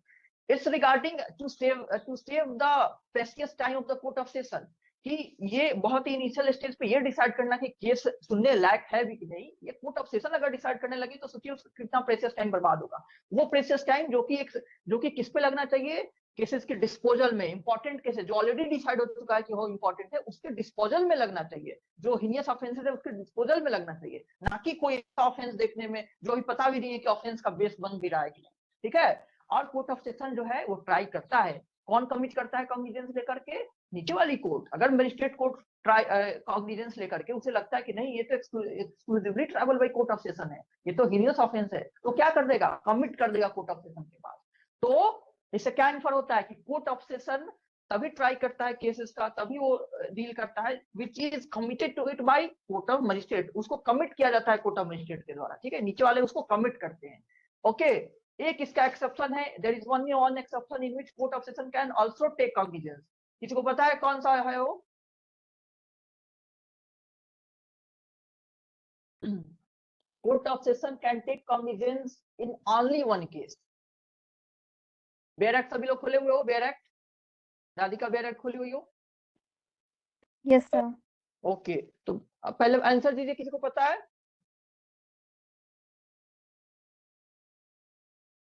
नहीं पता है तो बेयर एक्ट सेक्शन 199 डिफॉर्मेशन। हाँ अनामिका, बिल्कुल अनामिका ने जो जवाब दिया सही है, थोड़ी सी बस उन्होंने लेट जवाब दिया, बट एग्जैक्टली ट्रू है। जो 199 में 199 सेक्शन को टिक कर लीजिए, बेयर एक्ट में सेक्शन 199, वहां पे लिख लीजिए इंडेक्स में या कहीं भी, court of session is eligible to take cognizance only उसी केस में, ठीक है।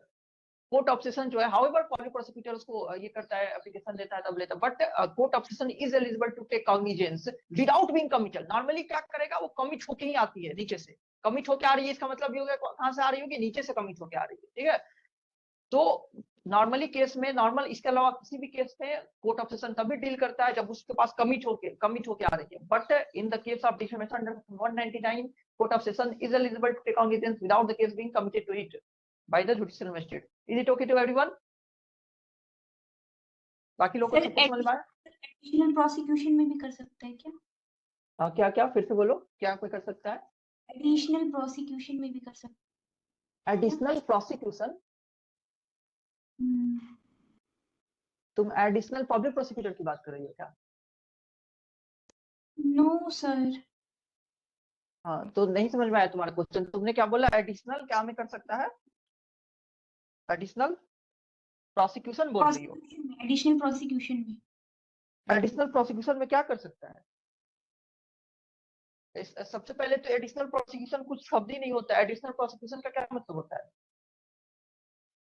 एडिशनल जज होते हैं, सेशन जज होते हैं, एडिशनल पब्लिक प्रोसिक्यूटर होता है। एडिशनल प्रोसिक्यूशन जो पब्लिक प्रोसिक्यूटर कर रहा होता है उसे प्रोसिक्यूशन कहते हैं।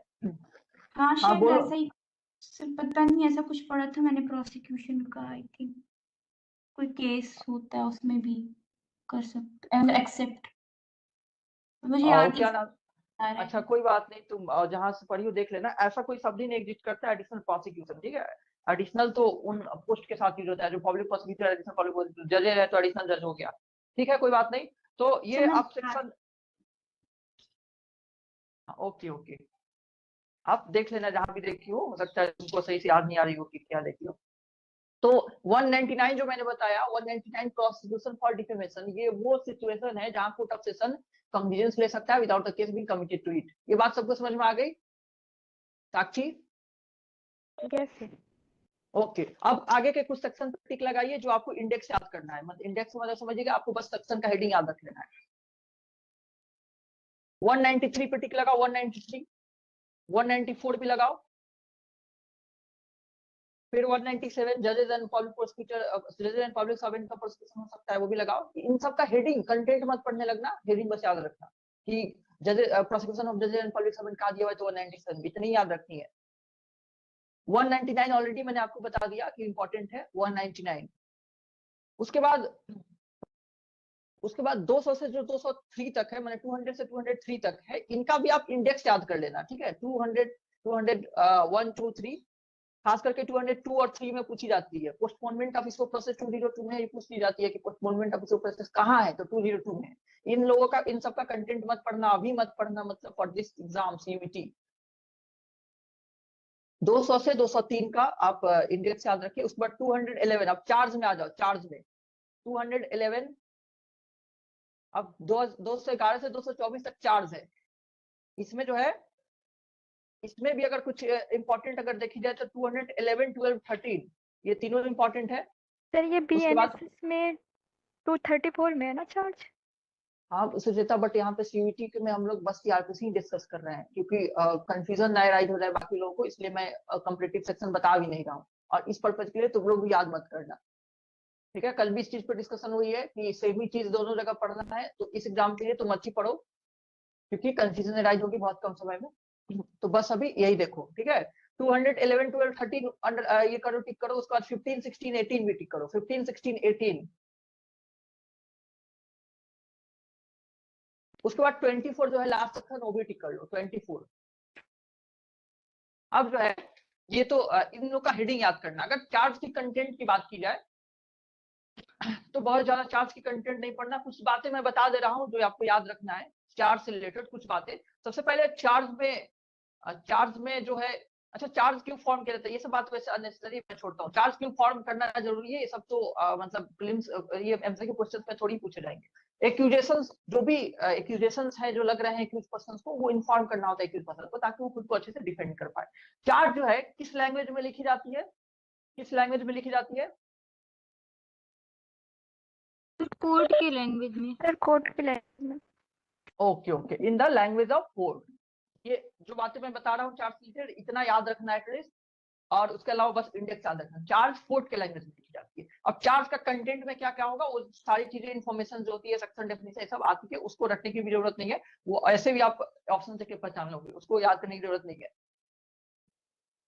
नॉर्मली जो होता है मैनर ऑफ कमिटिंग ऑफेंस, किस मैनर में ऑफेंस कमिट किया गया है वो बतानी नहीं जरूरी होती है, बट फॉर सम ऑफेंसेस वो भी बतानी जरूरी होती है। अगर जो 211-12 का जो कंटेंट है उससे पता नहीं चल रहा है कि किस तरह का ऑफेंस कमिट हुआ है, तब जाके क्या बतानी होती है कि ऑफेंस का कमिट करने का क्या था, नेचर क्या था, मतलब मैनर क्या था, ऑफेंस कमिट करने का मैनर क्या था, ये भी बतानी होती है। तो कोई बताएगा चीटिंग का जो ऑफेंस है उसमें मैनर बतानी जरूरी है कि नहीं? चीटिंग, तो क्या चीटिंग कोई ऐसा ऑफेंस बताइए जिसमें मैनर ऑफ कमिटिंग ऑफेंस भी बतानी जरूरी होती है चार्ज में। चीटिंग में तो जरूरी होती है। ओके, और कोई एग्जांपल?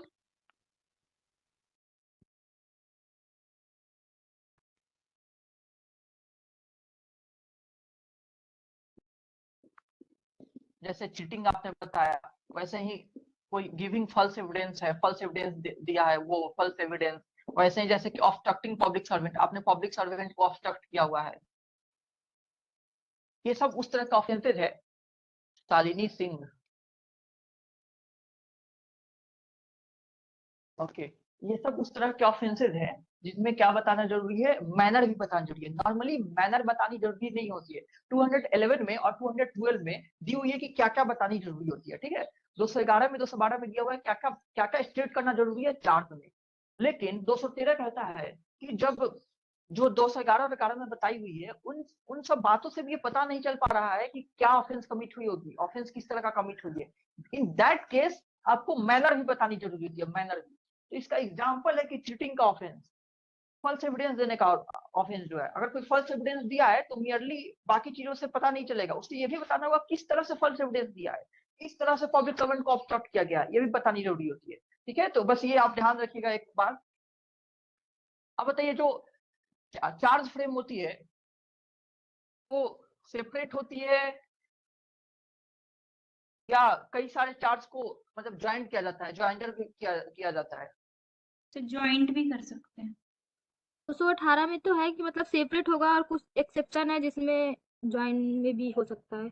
ओके, यानी कि एज ए जनरल रूल वो कैसा होगा? फिर सेपरेट ही होगा। बिल्कुल। तो डिस्टिंक्ट ऑफेंस का सेपरेट चार्ज फ्रेम होगा और सेपरेट ट्रायल चलेगा, ठीक है। As a general rule distinct मतलब अलग अलग ऑफेंसेस का सेपरेट चार्ज फ्रेम होगा और सेपरेट ट्रायल चलेगा। Okay, this is the general rule. But इसका कई एक्सेप्शंस हैं जिसमें चार्ज फ्रेम साथ में हो सकती है, चल सकती है, वो सब जो कंटेंट एक्सेप्शन जो उसके एक्सेप्शन है कई सारे दिए हुए हैं, अभी आप लोग को जानने की जरूरत नहीं है। फिर भी अगर किसी को लग रहा है अभी जाननी होगी तो बोलिएगा, तो मैं आपको लिंक भेज दूंगा जो मैंने डिटेल क्लास चार्ज की हुई है, उसकी आप देख सकते हैं। However not necessary for CUET exam. Okay, इतनी बात आप याद रखिएगा। चार्ज का ज्वाइंटर भी हो सकता है एज एन एक्सेप्शन। अंकित पाठक को एक्सेप्ट कर लो, इसको बनाया था मैंने वो कोहोस्ट। सर कर लिया मैंने। अच्छा, ओके। डिस्टिंक्ट ऑफेंस का सेपरेट चार्ज फ्रेम होता है और उसका सेपरेट ट्रायल चलता है, सेपरेट चार्ज फ्रेम होता है और सेपरेट ट्रायल चलता है। ये कर भी लिया तुमने, फिर भी मुझे क्यों लगातार शो हो रहा है? उनका बार बार लिंक हो रहा है क्या? सर अब शायद वो चले गए हैं। अभी तो ओके, में भी शो नहीं हो रहा है। हाँ प्रीति, अभी आ गए, ओके सर आ गए। ओके सर वो ओके जो मैं एक्सेप्शन वाला बोल रही थी वो एडिशनल प्रोसिक्यूशन 319 सेक्शन है सीआरपीसी का। ओके 319। ओके, तो तुम क्या बोल रही थी, मतलब उसमें कहना क्या चाहती हो तुम? सर उसमें एडिशनल प्रोसिक्यूशन की बात की है, मतलब ज्वाइंट ट्रायल वगैरह की शायद बात की गई है, ऐसा कुछ है। ज्वाइंट ट्रायल की बात की गई है, तो ज्वाइंट ट्रायल की चर्चा चल ही कहाँ रही थी वहां? उस समय तो चर्चा चल रही थी कि जो कोर्ट ऑफ सेशन है वो कॉग्निजेंस ले सकता है कि नहीं, वो टॉपिक चल रहा था जब तुमने वो मेंशन कर रहा था वो, जिसमें मैंने डिफेमेशन का एक दिया था। डिफेमेशन एक सर उसमें एक्सेप्शन है। लिखा है power to proceed against other person appear to be a guilty of offence. Power to proceed against other person appearing to be guilty of offense। हाँ, तो इससे उसका क्या रिलेशन है कि अदर पर्सन के अगेंस्ट प्रोसीड की जा सकती है अगर वो गिल्टी लग रहा है ऑफेंस के रिगार्डिंग, मतलब इससे वो इसमें कोर्ट ऑफ सेशन का कन्वीनियंस देने से क्या रिलेशन है, कुछ है क्या रिलेशन? सब कुछ तो है, मैंने बस जहाँ मैंने बनाया नोट उसमें ओके लिखा ओके हुआ ओके ओके, बट कोई बात नहीं है अनामिका, वो कहीं पे तुमने कुछ पढ़ लिया होगा, लिख लिया होगा, बट जो मैंने बताया डिफेमेशन, डिफेमेशन ही ऐसा एक एग्जांपल है, मतलब एक्सेप्शन है जिसमें कोर्ट ऑफ सेशन कॉग्निजेंस ले सकता है without the case being committed to it, जो कि खुद सीआरपीसी में भी लिखी हुई है। हाँ, चलिए हम लोग यहाँ पे अभी देख रहे थे एज ए जनरल रूल जो है, एज ए जनरल रूल क्या होती है, सेपरेट सेपरेट जो ऑफेंसेस है, मतलब अलग अलग ऑफेंसेस को कैसे चार्ज फ्रेम करना है, अलग अलग ही फ्रेम करना है और अलग अलग ही ट्रायल करना है। बट ऐसे कई सारे सिनेरियो है जिसमें अलग अलग ऑफेंसेस को भी एक साथ ट्राई किया जा सकता है और अलग अलग एक्यूज को भी एक साथ ट्राई किया जा सकता है, अलग अलग एक्यूज भी एक साथ ट्राई हो सकते हैं और अलग अलग ऑफेंसेस भी एक साथ ट्राई हो सकते हैं। उसके बहुत सारे सर्कमस्टांसेस है, सिचुएशंस है which we are not going to discuss, which is not very much important for exam. Okay, ये बताइए कि चार्ज को विड्रॉ किया जाता है क्या, विड्रॉ किया जा सकता है अगर कन्विक्शन हो गई है, ये बात याद रखिएगा जनरल रूल। आफ्टर कन्विक्शन कुछ चार्ज बच गए, मतलब उन पे अनकन्विक्टेड रह गया एक्यूज, तो उसको विड्रॉ किया जा सकता है। Yes sir. ओके, कौन कौन विड्रॉ कर सकता है, ये इंपॉर्टेंट है, ये आप लोग ध्यान देखिए। Prosecution, complainant complainant and court क्या, also. प्रोसिक्यूटिंग ऑफिसर विड्रॉ कर सकता है।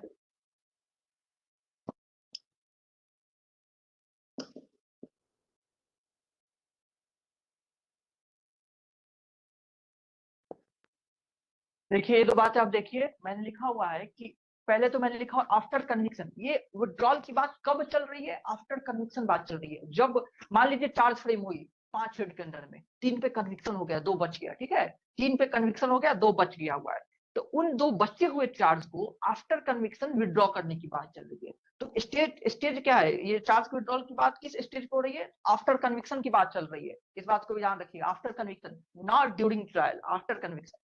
तो कहा जा रहा है कि जब कन्विक्शन हो जाती है और कुछ चार्जेस बच गए जिस पे कन्विक्शन नहीं हुई, बाकी पे कन्विक्शन हो गया, कुछ चीजों पे, कुछ चार्जेस पे नहीं हुई, उनको कंप्लेनेंट या प्रोसिक्यूटिंग ऑफिसर जो है, कंप्लेनेंट का मतलब जो कंप्लेन किया होगा, प्रोसिक्यूटिंग ऑफिसर जो ऑफिसर प्रोसिक्यूट कर रहा होता है, पब्लिक प्रोसिक्यूटर, वो क्या कर सकता है, विड्रॉ कर सकता है, बचे हुए चार्जेस को वो विड्रॉ कर सकता है, वापस ले सकता है।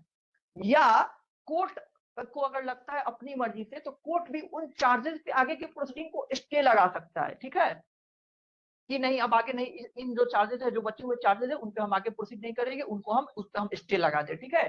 तो कंप्लेनेंट या प्रोसिक्यूटिंग ऑफिसर आइदर विड्रॉ कर सकता है या कोर्ट उस पे स्टे लगा सकता है। ये दोनों अलग अलग इसलिए बता रहा हूँ क्योंकि क्वेश्चन इसलिए ही पूछे जा सकते हैं।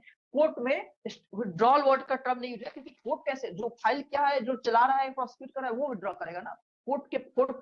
कोर्ट ने थोड़ी चार्ज इंपोज किया हुआ है कि वो विड्रॉ करे, कोर्ट स्टे लगाने का वर्ड यूज हुआ है। तो इस पे भी क्वेश्चन बन सकती है, दैट्स व्हाई अलग अलग बता रहा हूँ। तो बाकी लोग विड्रॉ कर सकते हैं और कोर्ट स्टे लगा सकते हैं, कौन से चार्जेस, वो बचे हुए चार्जेस जो बच गए हैं आफ्टर कन्विक्शन, जिसपे कन्विक्शन नहीं हुई है। और इस विड्रॉल का क्या इफेक्ट होगा, विड्रॉल का क्या इफेक्ट होगा, जो मोस्ट इंपॉर्टेंट क्वेश्चन है यही है, क्या इफेक्ट होगा इस विड्रॉल का, एक्विटल, एक्विटल, ये बात बिल्कुल याद रखिएगा। ये जो विड्रॉल होगा, इसका क्या मतलब हुआ, मतलब जो बचे हुए चार्जेस का विड्रॉल हो जा रहा है, उसका मतलब उन चार्जेस पे एक्विट हो गया एक्यूज पर्सन, उन चार्जेस पे एक्यूज पर्सन एक्विट हो गया। ओके, कोर्ट ने जिस पे स्टे लगाया या जिन चार्जेस को विड्रॉ कर लिया गया प्रोसिक्यूटिंग ऑफिसर द्वारा या कंप्लेनेंट द्वारा, उन चार्जेस पे मान लिया जाएगा, एक्चुअली एक्विट हुआ नहीं, बस ये कन्विक्ट नहीं हुआ, बट उन चार्जेस को विड्रॉ जब किया जा रहा है, जब विड्रॉ कर रहा होगा कंप्लेनेंट, तो वो इज इक्विवेलेंट टू एक्विटल हो गया, ठीक है शालिनी, हमें ऑडिबल, कुछ हो गया क्या? Yes sir. अच्छा अच्छा, ठीक है, तो ये बात आप लोग याद रखिएगा, जो विड्रॉल होता है, विड्रॉल का इफेक्ट एक्विटल होता है। बहुत बार पूछे गए एग्जाम्स में कि जो रिमेनिंग चार्जेस को विड्रॉ किया जाते हैं, दैट विड्रॉल का अगर इक्विटल नहीं होता तो दूसरा टर्म होता है डिस्चार्ज, कई जगह डिस्चार्ज होता है इफेक्ट, ठीक है, डिस्चार्ज और इक्विटल, तो यहाँ का इफेक्ट जो है इक्विटल है, उन चार्जेस पे वो डिस्चार्ज नहीं हो रहा है, उन चार्जेस को इक्विटल हो रहा है उसकी।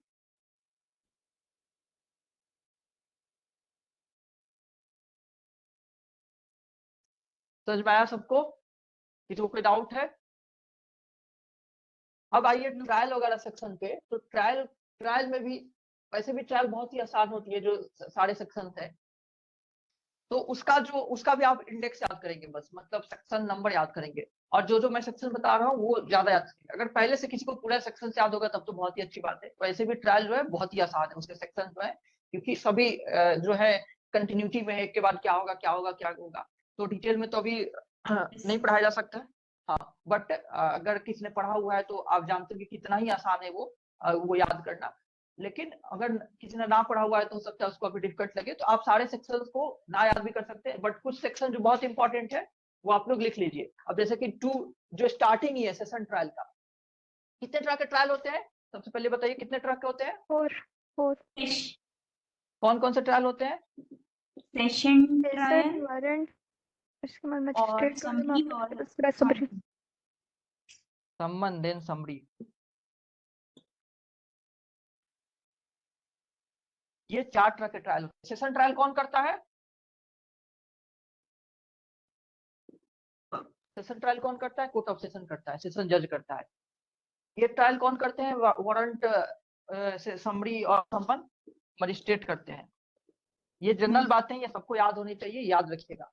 4 तरह के ट्रायल होते हैं, session trial, warrant trial, summons trial, summary trial. Session trial is conducted by court of session, मतलब is conducted before court of session. ठीक है, कोर्ट ऑफ सेशन के सामने होती है सेशन ट्रायल, मतलब सेशन जज या एडिशनल सेशन जज। ठीक है, सेशन जज एडिशनल सेशन जज। कौन सी ट्रायल? Session trial. बाकी जो भी ट्रायल है वो किसके सामने होती है? मजिस्ट्रेट के सामने होती है। ओके, बाकी सारी ट्रायल मजिस्ट्रेट के सामने होती है। अब जो है जैसे जैसे ट्रायल में आप नीचे आते चले जाएंगे, लेस हीनियस ऑफेंस होते जाएंगे, प्रोसीजर को उतना लेस कॉम्प्लेक्स बना दिया गया है, प्रोसीजर को उतना इजी बना दिया गया है। जो ज्यादा हीनियस ऑफेंस होते हैं प्रोसीजर उतना कॉम्प्लेक्स होता है। सारे जो स्टेजेस होते हैं वो डिटेल में डील किए हुए रहते हैं, कोई ओमिट नहीं होना चाहिए ताकि किसी का राइट प्रेजुडाइज ना हो जाए। बट जैसे जैसे ऑफेंस जो होता है वो पेटी होता चला जाता है, वैसे वैसे ट्रायल प्रोसेस होता है लेस कॉम्प्लेक्स, सिंपल होता चला जाता है, और प्रोसीजरल जो डिफिकल्टी है वो घटा दी जाती है। बहुत कम ही स्टेप में कंक्लूजन, जैसे समरी ट्रायल लास्ट में है वो बहुत ही आसान है, कुछ ही स्टेप्स होते हैं, कुछ पार्टिकुलर थिंग्स करने होते हैं, जजमेंट हो जाता है। इवन इसमें सेशन ट्रायल में चार्ज फ्रेम करना कंपलसरी है कि नहीं है? बताइए, सेशन ट्रायल में चार्ज फ्रेम करना कंपलसरी है कि नहीं है? सर है कंपलसरी। सभी लोग जिसको नहीं पता है नोट डाउन कीजिए कि सेशन ट्रायल में चार्ज फ्रेम करना कंपलसरी है। Formal framing of charge is compulsory in session trial. Warrant trial में कंपलसरी है कि नहीं है? है, ठीक है। तो सभी लोग नोट कीजिए कि framing of formal charge is compulsory in the case of warrant trial. Summon trial में कंपलसरी है कि नहीं है? नहीं है। तो सभी लोग नोट डाउन कीजिए कि in the case of summon and summary trial it is not necessary to frame formal charges. Formal framing of charge is not necessary in the case of summon trial and summary trial. सबको याद हो गया? गलत करके मत आ जाना exam में, इसलिए नोट डाउन कर लो। समन ट्रायल में और समरी ट्रायल में formal framing of charge is not necessary, but in the case of session trial and warrant trial formal framing of charge is necessary. Reason अभी मैंने ऑलरेडी बता दिया कि कैसे नीचे जाते हुए प्रोसीजर को सिंपल बनाया गया है। तो क्योंकि समरी ट्रायल और समन ट्रायल जो होते हैं वो लेस सीनियस क्राइम्स के लिए होते हैं, उनमें कई चीजों को ओमिट किया गया है। उन कई चीजों में ये भी आ गया कि formal framing of charge is not necessary. ठीक है Shalini? Yes sir. Okay okay. अब जो है ट्रायल के प्रोसेस को we are not going to deal in detail, but ये सब कुछ नॉर्मल कुछ बेसिक्स की बातें हैं, ये सब जरूर आप लोग ध्यान में रखिए कि कौन कराता है, कैसे होती है, क्या procedure. Session trial court of session की रिपोर्ट होता है, हीनियस क्राइम्स के लिए होती है, और सेशन ट्रायल जो होती है उसमें सारे स्टेजेस जो है वो दिए गए हैं कि वो सब कुछ फॉलो करनी होती है कंपल्सरी। सेशन ट्रायल जो होता है वो कंडक्ट कराने की जिम्मेदारी पब्लिक प्रोसिक्यूटर की होती है। ठीक है, it is the duty of the public prosecutor to conduct session trial. Okay, public prosecutor के बारे में हम लोग कल डिटेल में डिस्कस कर चुके हैं। कौन अपॉइंट करता है पब्लिक प्रोसिक्यूटर को? कौन अपॉइंट करता है पब्लिक प्रोसिक्यूटर को? Central government. और कोई बताए?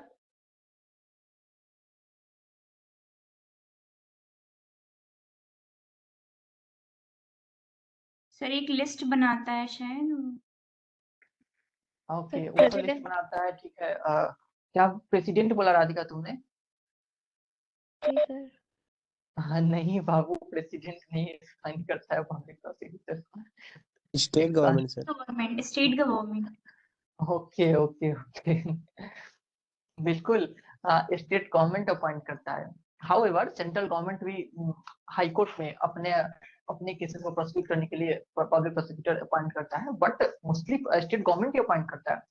हाई कोर्ट में सेंट्रल और स्टेट को दोनों को करना होता है। डिस्ट्रिक्ट लेवल पे सेंट्रल कर सकता है, नहीं कर सकता है, स्टेट को करना ही करना है। मजिस्ट्रेट को कोर्ट के लिए सेंटर करे या ना करे, स्टेट को करना ही करना है। तो the main answer should be state government. State government की जिम्मेदारी है कि पब्लिक प्रोसिक्यूटर को अपॉइंट करे, क्योंकि वही तो प्रोसिक्यूट करेगा। कल भी मैंने बताया था किसकी जिम्मेदारी है प्रोसिक्यूट करना, स्टेट गवर्नमेंट की जिम्मेदारी है। क्राइम ना हो, क्राइम प्रिवेंशन किसकी जिम्मेदारी है, स्टेट गवर्नमेंट की। क्राइम हो गया तो उसको प्रोसिक्यूट करना किसकी जिम्मेदारी है, स्टेट गवर्नमेंट की। पूरा का पूरा ट्रायल कंडक्ट कराना, उसको सजा दिलवाना, सब कुछ करना सब स्टेट गवर्नमेंट की जिम्मेदारी होती है। ओके, क्योंकि it is the duty of the state government to maintain the law and order within the state. चलिए ये सब बातें हम लोग कल ऑलरेडी कर चुके हैं। तो वही पब्लिक प्रोसिक्यूटर जो अपॉइंट करता है स्टेट गवर्नमेंट, उसी की जिम्मेदारी है क्या करना, एक्यूज पर्सन को प्रोसिक्यूट करना in court of session. Court of session में तभी आप डिटेल में जब पढ़ेंगे सीआरपीसी, उसमें बताई जाती है कि कैसे जब कमिट कर रहा होता है, जब मजिस्ट्रेट कमिट कर रहा होता है कोर्ट ऑफ सेशन के पास केस को, जब उसको लगता है नहीं exclusively travel by court of session किया, तब उस समय वो कमिट करने के साथ साथ ये इन्फॉर्मेशन किसको दे देता है, पब्लिक प्रोसिक्यूटर को भी दे देता है कि हाँ मैंने कमिट किया कोर्ट ऑफ सेशन। क्यों देगा पब्लिक प्रोसिक्यूटर, क्योंकि वही कराने वाला है अल्टीमेटली प्रोसिक्यूशन वही कंडक्ट करने वाला है ultimately in the court of session. ठीक है, तो वारंट ट्रायल जो है, ये सेशन ट्रायल, वारंट ट्रायल जो है वो दो पार्ट में पढ़ी जाती है। वारंट ट्रायल जो होती है on police report, instituted on police report, cases instituted on police report and cases instituted otherwise than police report. दोनों की अलग अलग प्रोसीजर है, वो पढ़नी होती है कि अगर पुलिस रिपोर्ट पे इंस्टीट्यूट हुई है तो अलग प्रोसीजर फॉलो की जाती है, अदरवाइज देन पुलिस रिपोर्ट पे इंस्टीट्यूट हुई है मतलब कंप्लेंट केस है प्राइमरली, तो अलग अलग प्रोसीजर होते हैं। ठीक है, और हाँ फिर समन ट्रायल, उससे समन ट्रायल का प्रोसेस बहुत सिंपल बना दिया गया, समरी तो सबसे सिंपल बना दिया गया, समरी ट्रायल का प्रोसेस सबसे सिंपल बना दिया। कुछ सेक्शन आप टिक कीजिए जो कि इंपॉर्टेंट है, जिसका इंडेक्स एटलीस्ट याद रखिएगा आप लोग।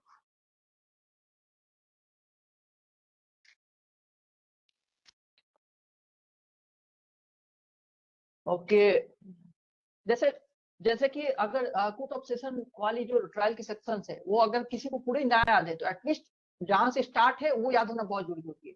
ये एक बहुत इंपॉर्टेंट बात बता रहा हूँ आप लोग कि हमेशा कीजिएगा जब भी कोई एग्जाम देने जाइएगा तो दो काम करने चाहिए, अगर कम याद है तो भी दो काम जरूर करने चाहिए। एक तो हर चैप्टर का पहला सेक्शन तो जरूर याद होनी चाहिए, जो चैप्टर आप ओमिट भी कर रहे हैं कि नहीं ये कम इंपॉर्टेंट लग रहा है, इतना टाइम नहीं है पढ़ने का, उसका पहला सेक्शन जरूर याद होना चाहिए। और दूसरी काम ये करनी चाहिए कि अगर कई सारे सेक्शंस हैं तो पूरा याद करने का टाइम नहीं है तो एटलीस्ट बीच बीच में का कोई याद कर लीजिए, मतलब 3-4 सेक्शन बीच का, जैसे सेक्शन 1 अगर आपने याद कर लिया है तो 10 याद कर लिए, 18 याद कर लिए, 25 याद कर लिए। इस चीज का जो है ये बहुत कम मेहनत करके आप कुछ सेक्शन 5-6 सेक्शन याद करके छोड़ सकते हैं क्योंकि पूरा याद करने का टाइम नहीं, लेकिन इसका कई बार फायदा मिल जाता है आपको एग्जाम में। पहला सेक्शन याद करने से क्या फायदा है, उससे ये फायदा है कि कई बार जो होती है वो पहला सेक्शन ही पूछ लिए जाते हैं, जो पहला सेक्शन होता है वो पूछने के चांस ज्यादा होते हैं। कोई चैप्टर जो स्टार्ट हुआ है जो पहला सेक्शन अगर वो पूछ लिया तो आप तो बता ही देंगे। या एटलीस्ट अगर आपको पता होता है कि वो चैप्टर स्टार्ट किस सेक्शन से है, तो अगर बाकी ऑप्शन जो है वो आपको पता है कि नहीं ये तो पहले का हो गया या ये तो बहुत बाद का लग रहा है, तो जो आप उस सेक्शन का करीब है उसको टिक कर सकते हैं अगर निगेटिव मार्किंग वाला एग्जाम नहीं है। अगर निगेटिव मार्क वाला है भी तो अगर आपको लग रहा है कि नहीं इसके पहले वाला तो 2 सेक्शन है वो तो ओमिट हो ही गया, एक जो है वो काफी दूर है, मैंने 225 याद किया हुआ है सेशन ट्रायल में और तो कुछ याद ही नहीं है, और ये सेक्शन 248 है मुझे याद भी नहीं है 248 में क्या है, तो भी आप 226-27 वाला है वो टिक कर सकते हैं क्योंकि बहुत ज्यादा चांसेस हो गया कि जो आपने याद किया हुआ है उसी के आसपास का कोई सेक्शन। ठीक है, समझ में आ रही है वाली बात? और दूसरी बात जो मैंने बताई बीच बीच वाले सेक्शन जो छोड़ रहे हैं, तो ये नहीं कि बस उतना ही याद करके हर एग्जाम में चले जाना, ये जब तैयारी अच्छी नहीं है तब की बात मैं बता रहा हूँ। ओके, अब बीच बीच वाली सेक्शन कि आपने अगर 40 सेक्शन है किसी चीज का, मान लीजिए किसी एक्ट में 40 डेफिनेशन ही है, अब जेजे एक्ट जब आप पढ़ेंगे जुवेनाइल जस्टिस एक्ट 2015 उसमें 61 डेफिनेशन है, तो आप 61 अगर डेफिनेशन नहीं याद किए हुए हैं तो बीच बीच का अगर कुछ याद है, मान लीजिए 10वां डेफिनेशन क्या है वो आपको याद है, 18वीं क्या याद है, 32 याद है, 35 याद है, 48 याद है, इसका भी वही सेम वे में आपको फायदा मिल सकता है। अगर कोई ऑप्शन है अगर कोई क्वेश्चन आया हुआ है जिसमें दी हुई ऑप्शन की कौन सा डेफिनेशन हुआ है, तो चांसेस है कि आप अल्फाबेटिकल वे में भी होती है डेफिनेशन, चांसेस है कि आपको पता है कि नहीं ये तो 10 के बाद ही आएगा, 2 ऑप्शन मान लीजिए 10 के पहले ही दिया हुआ है तो ऐसे ही भी ओमिट हो गया क्योंकि आपको पता है 10 में क्या है। तो ये ना भी आए तो जो 11 में रहेगा पता चलेगा हाँ इसके बाद वो आएगा, क्योंकि जो जो बाकी दो है वो 18 के बाद आएगा या इसके पहले आ सकता है, तो ओमिट करने के चांसेस बहुत बढ़ जाते हैं कि आपको वो रेंज पता है कि ये 18 से पहले ये आएगा, 18 से बाद ये आएगा, क्योंकि 18 बस आपको याद है। 32 जो ये याद है कि 32 से पहले कौन से लेटर वाले डेफिनेशन है, 32 से बाद वाले कौन से लेटर वाले डेफिनेशन है, तो आप ओमिट कर सकते हैं कि ये तो 18 से 32 के बीच में ही रहेगा, और जो दो ऑप्शन दिए हुए हैं वो बहुत दूर दूर के दिए हुए हैं। ये उस समय नहीं अप्लाई होगा कि सब, अगर मान लीजिए ऑप्शन ही दे दिया हुआ है कि 20, 21, 22, 23 और आपको पता ही नहीं है कि 18 के बाद जो है और 32 के पहले क्या क्या है, तो डेफिनेटली यहाँ पे ये जो ट्रिक है वो फेल कर जाएगा, क्योंकि चारों ऑप्शन ही बहुत करीब करीब है। लेकिन ऐसा नहीं होता है हर एग्जाम में, बहुत सारे क्वेश्चन होते हैं जिसमें ऑप्शन जो होते हैं थोड़ा दूर दूर के गैप की वजह से। In that case you have option to apply this particular trick to solve answer. समझ में आ रहा है सबको? यस है? हाँ, तो ये तब जब पूरी अच्छे से ना याद हो तो ये कर सकते हैं, इसके फायदा मिलते हैं, डेफिनेटली मिलते हैं। ओके, तो इसलिए मैं बता रहा हूँ कि जो चैप्टर छोड़नी होती है उसका भी फर्स्ट सेक्शन एटलीस्ट याद रखिएगा कि कहाँ से वो स्टार्ट है, उस मतलब पहला सेक्शन का हेडिंग क्या है और कहाँ से वो स्टार्ट, उतनी याद होनी चाहिए। तो 225 क्योंकि स्टार्ट है, अगर आपको नहीं याद है पूरा सेशन ट्रायल सेक्शन तो एटलीस्ट 225 याद रखिएगा आपको, trial to be conducted by public prosecutor. उसी तरह 238 से याद है वारंट ट्रायल, वहां से वो भी याद रखिएगा आपको 238 में क्या है। 250 जो है ना वो भी याद रखिएगा, 250 compensation for acquisition without reasonable cost, ये पूछ लिया एमसीक्यू में किसमें कंपनसेशन की बात की गई है। 250 आप याद रखिएगा, मैंने इसका हेडिंग याद रख लीजिए। फिर 257 भी टिक कर लीजिए, 257 विथड्रॉल ऑफ कंप्लेंट की बात की गई, कंप्लेंट विथड्रॉ। 258 भी बहुत इंपॉर्टेंट है कि पावर दिया हुआ है कोर्ट का कि वो समन केस को वारंट केस में कन्वर्ट कर सकता है, समन केस को वारंट केस में कन्वर्ट कर सकता है। अगर लगता है कि समन केस में प्रोसीड करना ये न्याय सर्व नहीं कर पाएगा, जस्टिस सर्व नहीं कर पाएगा, तो वारंट केस में कन्वर्ट किया जा सकता है। तो 259 के भी हेडिंग याद कर लीजिएगा। फिर 260 भी याद कर लीजिए क्योंकि पहला ही सेक्शन है समरी ट्रायल का, 260 पहला ही सेक्शन है समरी ट्रायल का। अच्छा, समरी ट्रायल से रिलेटेड उसका कंटेंट से भी क्वेश्चन पूछ लिए जाते हैं। अब बताइए कि समरी ट्रायल जो होता है वो कौन कंडक्ट करा सकता है, जल्दी से कोई बताए समरी ट्रायल कौन कंडक्ट करा सकता है? समरी ट्रायल सीजीएम करवा सकता है और first class magistrate, metropolitan magistrate, second class भी सर करा सकता है पर उसमें कुछ कंडीशन है। ओके ओके ओके,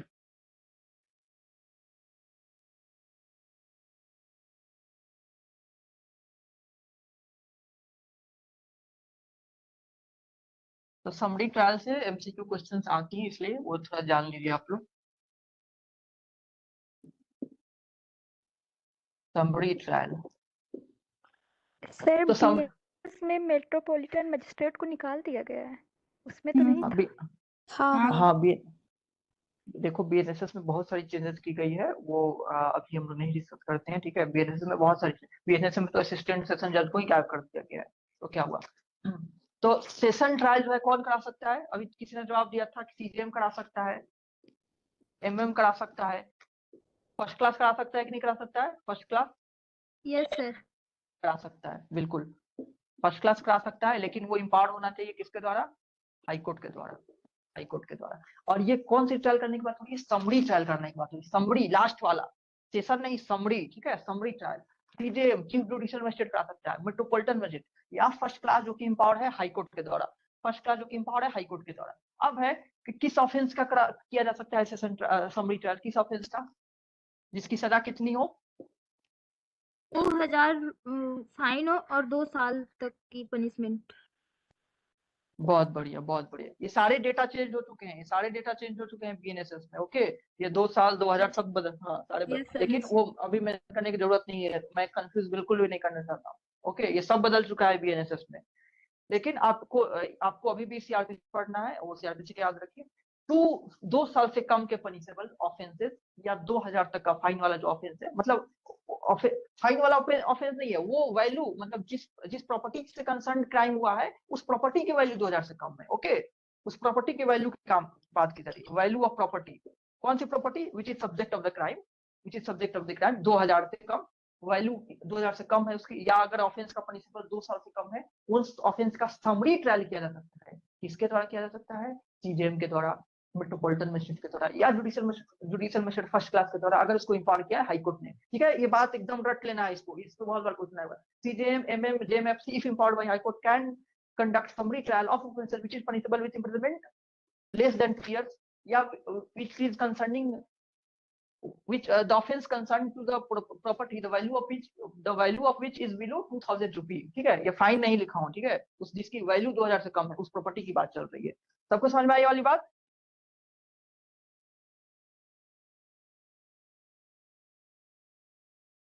आई सबको? Anamika? Yes sir. Yes sir. अब आते हैं बात हम सेकंड क्लास की, जुडिशियल मजिस्ट्रेट सेकंड क्लास की। तो जुडिशियल मजिस्ट्रेट सेकंड क्लास भी कर सकता है summary trial, judicial magistrate second class भी कर सकता है। इसको कौन इम्पावर करेगा? इसको भी हाई कोर्ट इम्पावर करेगा।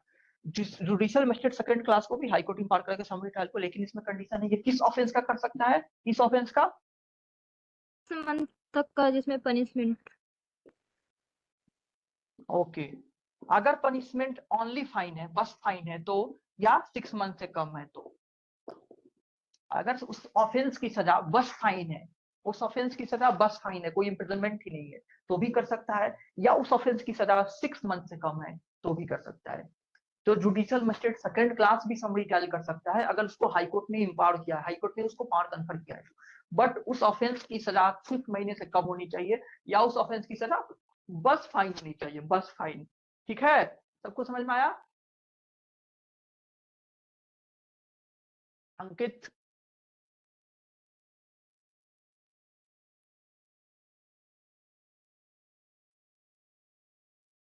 ओके, अंकित समझ में आ रहा है ना? अंकित पाठक?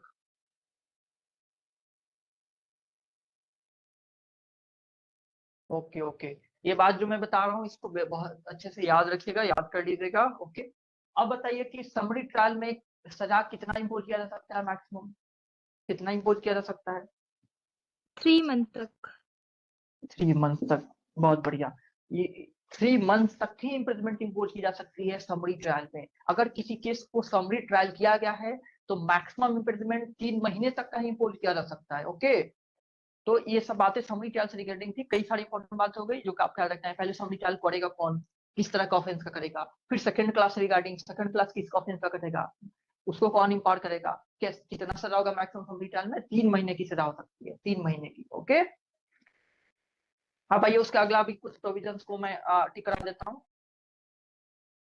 समरी ट्रायल, अच्छा, प्ली बार्गेनिंग वाली जो चैप्टर है, प्ली बार्गेनिंग वाली जो चैप्टर है उसमें भी आपको उसका इंडेक्स जो है नहीं याद हो तो पूरे याद करने की जरूरत नहीं है, बट कुछ कुछ जो प्रोविजन है वो याद कर लीजिए। जैसे जो ए बी है application of this chapter and application of plea bargaining, ये इसका हेडिंग बस याद रखिए, A B 265 A and B. फिर एफ जी भी याद कर लीजिए, F G judgement of the court. Plea bargaining में जो जजमेंट आती है वो एफ में दिया हुआ है और जी में दिया हुआ है फाइनलिटी ऑफ द जजमेंट। पूछी जाती है कि एज पर सेक्शन मतलब जो जजमेंट होती है उसकी फाइनलिटी है, प्ली बार्गेनिंग वाली जजमेंट की फाइनलिटी, तो जी में लिखा हुआ है।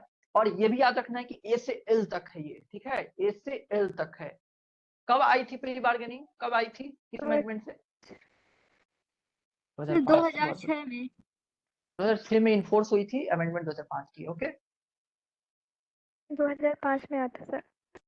हाँ, 2005 के अमेंडमेंट्स आया है, वो केम इनटू फोर्स इन 2006 है, 2006 में फोर्स में आई हुई थी। ठीक है, तो ए से एल तक है, 2005 के अमेंडमेंट्स आई है, और जो मैंने सेक्शन 4 लिखवा दिए ए बी एफ जी, ये याद कर लीजिएगा। और ए से एल करने का मतलब एल तक है, लास्ट एल तक है। तो ये भी क्वेश्चन आती है कि कितने सेक्शन दिए हुए हैं, ए से एल तक, ए से एम तक, ए से एन तक, तो आपको ए से एल तक ये याद होनी चाहिए।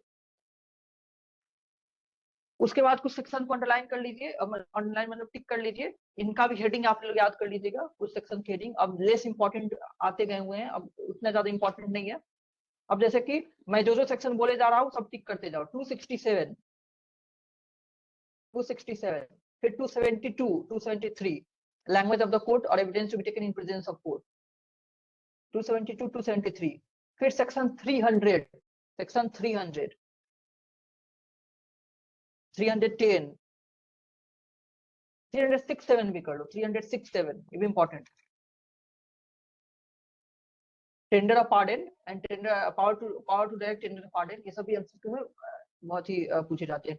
306 और 307, फिर 310 कर लो, 315 करो, एक्यूज पर्सन है, कॉम्पिटेंट विटनेस है।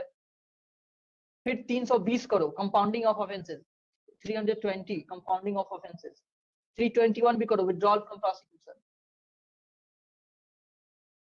327 कोर्ट टू बी ओपन। ठीक है, ट्रायल जो होती है वो जनरली ओपन कोर्ट में होती है या इन कैमरा प्रोसीडिंग होती है, कैसी होती है? ओपन कोर्ट से। Open court camera process. और इन कैमरा का क्या मतलब होता है? सर जो गोपनीय हो, मतलब बातें ऐसा कुछ। हाँ हाँ, सीक्रेट प्रोसीडिंग। तो इन कैमरा ट्रायल जनरली नहीं होती है, ट्रायल जो होती है ओपन कोर्ट में होती है। कुछ ही एक्सेप्शंस होती है जिसका ट्रायल जो होती है इन कैमरा की जाती है, जिसमें जो पब्लिक एक्सेस नहीं होता है।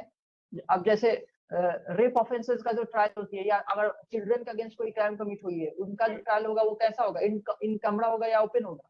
In camera. Sir Hindu law में 22 इन कैमरा प्रोसीडिंग उसमें। हाँ बिल्कुल, ठीक है। तो कई सारे जहाँ पे इन कैमरा करना होता है, मतलब जो सीक्रेट ट्रायल इसका चलना है, वो एक्सप्रेसली मेंशन्ड होता है स्टैट्यूट में कि इसका इन कैमरा चलेगा। अगर मेंशन्ड नहीं है तो उसकी कैसी ट्रायल चलेगी? उसकी ओपन ट्रायल चलेगी। ओपन ट्रायल का मतलब general public should have access to that trial, वो जा सकती हैं, दूसरे लोग भी जा सकते हैं, पार्टीज के अलावा और लोग भी अलाउड होते हैं। बट इन कैमरा ट्रायल मतलब सीक्रेट ट्रायल का में अदर लोग की एक्सेस नहीं होती है। इस केस में हेल्ड हुआ था कि जो चिल्ड्रेन है और जो सेक्सुअल ऑफेंसेस के चिल्ड्रेन जो विक्टिम है सेक्सुअल ऑफेंसेस का, या वीमेन जो विक्टिम है सेक्सुअल ऑफेंसेस का, उनका ट्रायल जो है वो इन कैमरा चलेगा और किसी भी चीज को डिस्क्लोज नहीं की जाएगी मीडिया के द्वारा या किसी भी पर्सन के द्वारा। In which case it was held, in which landmark case it was held?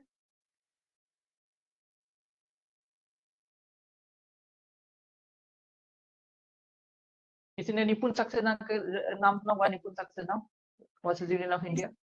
Yes sir. Okay okay okay okay, उसी केस में ये हेल्ड हुई थी। जो चिल्ड्रेन या women who are victim of sexual offences, उनसे उनकी जो प्रोसीडिंग चलती है उससे regarding anything would not be disclosed in the public platform, चाहे वो एक्यूज्ड के फैमिली ही हो, विक्टिम के फैमिली हो, कोर्ट हो, कोर्ट के ऑफिसर्स हो, लॉयर्स हैं, किसी भी पार्टी के जान पहचान के लोग, पड़ोसी हैं, किसी चीज का डिस्क्लोज नहीं करना है। ये नहीं कि विक्टिम के बारे में नहीं बताया, उसके पड़ोसी का जानकारी दे दे, उसके स्कूल का जानकारी दे दे, वो सब वायलेशन हो जाएगा। ठीक है, कोई भी ऐसी चीज जिससे विक्टिम के बारे में पता चल रहा है दैट वुड वायलेट। ठीक है, ये नहीं कि एक्यूज का नाम बताकर कुछ और चीज बता रहे हैं, नहीं, वो इस मोहल्ले में रहता है या रहती है। रहता है इसलिए बोला हूँ क्योंकि जो चिल्ड्रन होते हैं सेक्सुअल ऑफेंसेस का विक्टिम, वो मेल भी हो सकते हैं। ओके, हो सकते हैं कि नहीं हो सकते हैं? पॉक्सो के जो विक्टिम होते हैं दैट कैन बी मेल और not? Yes sir. Okay okay, और पॉक्सो में जो एक्यूज होते हैं दैट कैन बी फीमेल और नॉट? Yes sir. क्या फीमेल एक्यूज हो सकती है अंडर पॉक्सो एक्ट? हाँ। Yes, sir. Yes, sir. Yes, the answer is yes. POXO Act is gender neutral in terms of both, in terms of accused and in terms of victim. A male or female child can be victim under POXO Act. A male or female can be accused under the POXO Act. ठीक है, चलिए वो सब छोड़ते हैं हम लोग। मैं अंडरलाइन आपको सेक्शन टिक करवा रहा था। कहाँ तक मैं कौन सी सेक्शन टिक करवाया था अभी आपको? 327. 327। Okay okay, court to be open, बिल्कुल। अब जो है आप 353 टिक कर लीजिए। 353, ये जो मैं बता रहा हूँ वो तो याद रखना ही रखना है। ठीक है, इसके अलावा आप तभी याद करेंगे जब इतना एटलीस्ट याद हो जाए। ओके, ये नहीं कि ये नहीं पढ़े और कुछ पढ़ने चल दिए। इसके बाद आप तभी पढ़ेंगे जब बहुत समय बच गया, आपने सारे सब्जेक्ट के कंप्लीट कर लिए। अगर मन कर रहा है नहीं अभी तो और पढ़ने का मन कर रहा है, तब तभी पढ़ना जब ये सब हो जाए। 353, 354 भी language and content of judgement. उसके बाद 357, 57A और 58 तीनों underline. 357 order to pay compensation. 357A victim compensation scheme. BC आप छोड़ भी सकते हैं, ये बहुत ज्यादा इंपॉर्टेंट था। उसके बाद 358 भी कीजिए, कंपनसेशन टू पर्संस ग्राउंडलेसली अरेस्टेड। जिसको ग्राउंडलेसली अरेस्ट कर दिया गया है उसको कंपनसेशन दिलवाई जाती है। 360 हो गया important, probation of good conduct. Probation से याद आया कि आप लोग के सिलेबस में प्रोबेशन ऑफ ऑफेंडर एक्ट भी है ना?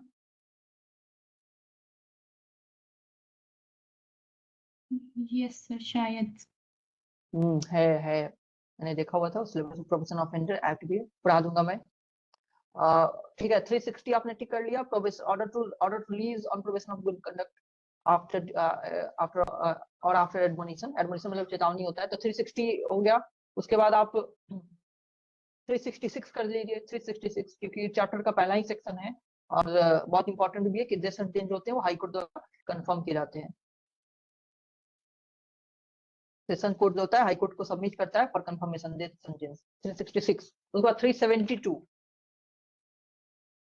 अपील के जो प्रोविजन है वो भी बहुत ही आसान, मतलब उसका इंडेक्स जो सभी मतलब जो 8-10 सेक्शन है वो बहुत ही कंटिन्यूअस है, वो सभी याद हो जाए तो अच्छे है, लेकिन नहीं याद है तो फिर भी उसमें जो ज्यादा इंपॉर्टेंट है वो बता रहा हूँ। 372 फिर 374 कन्विक्शन से अपील, 372 था फिर 374 कन्विक्शन से अपील।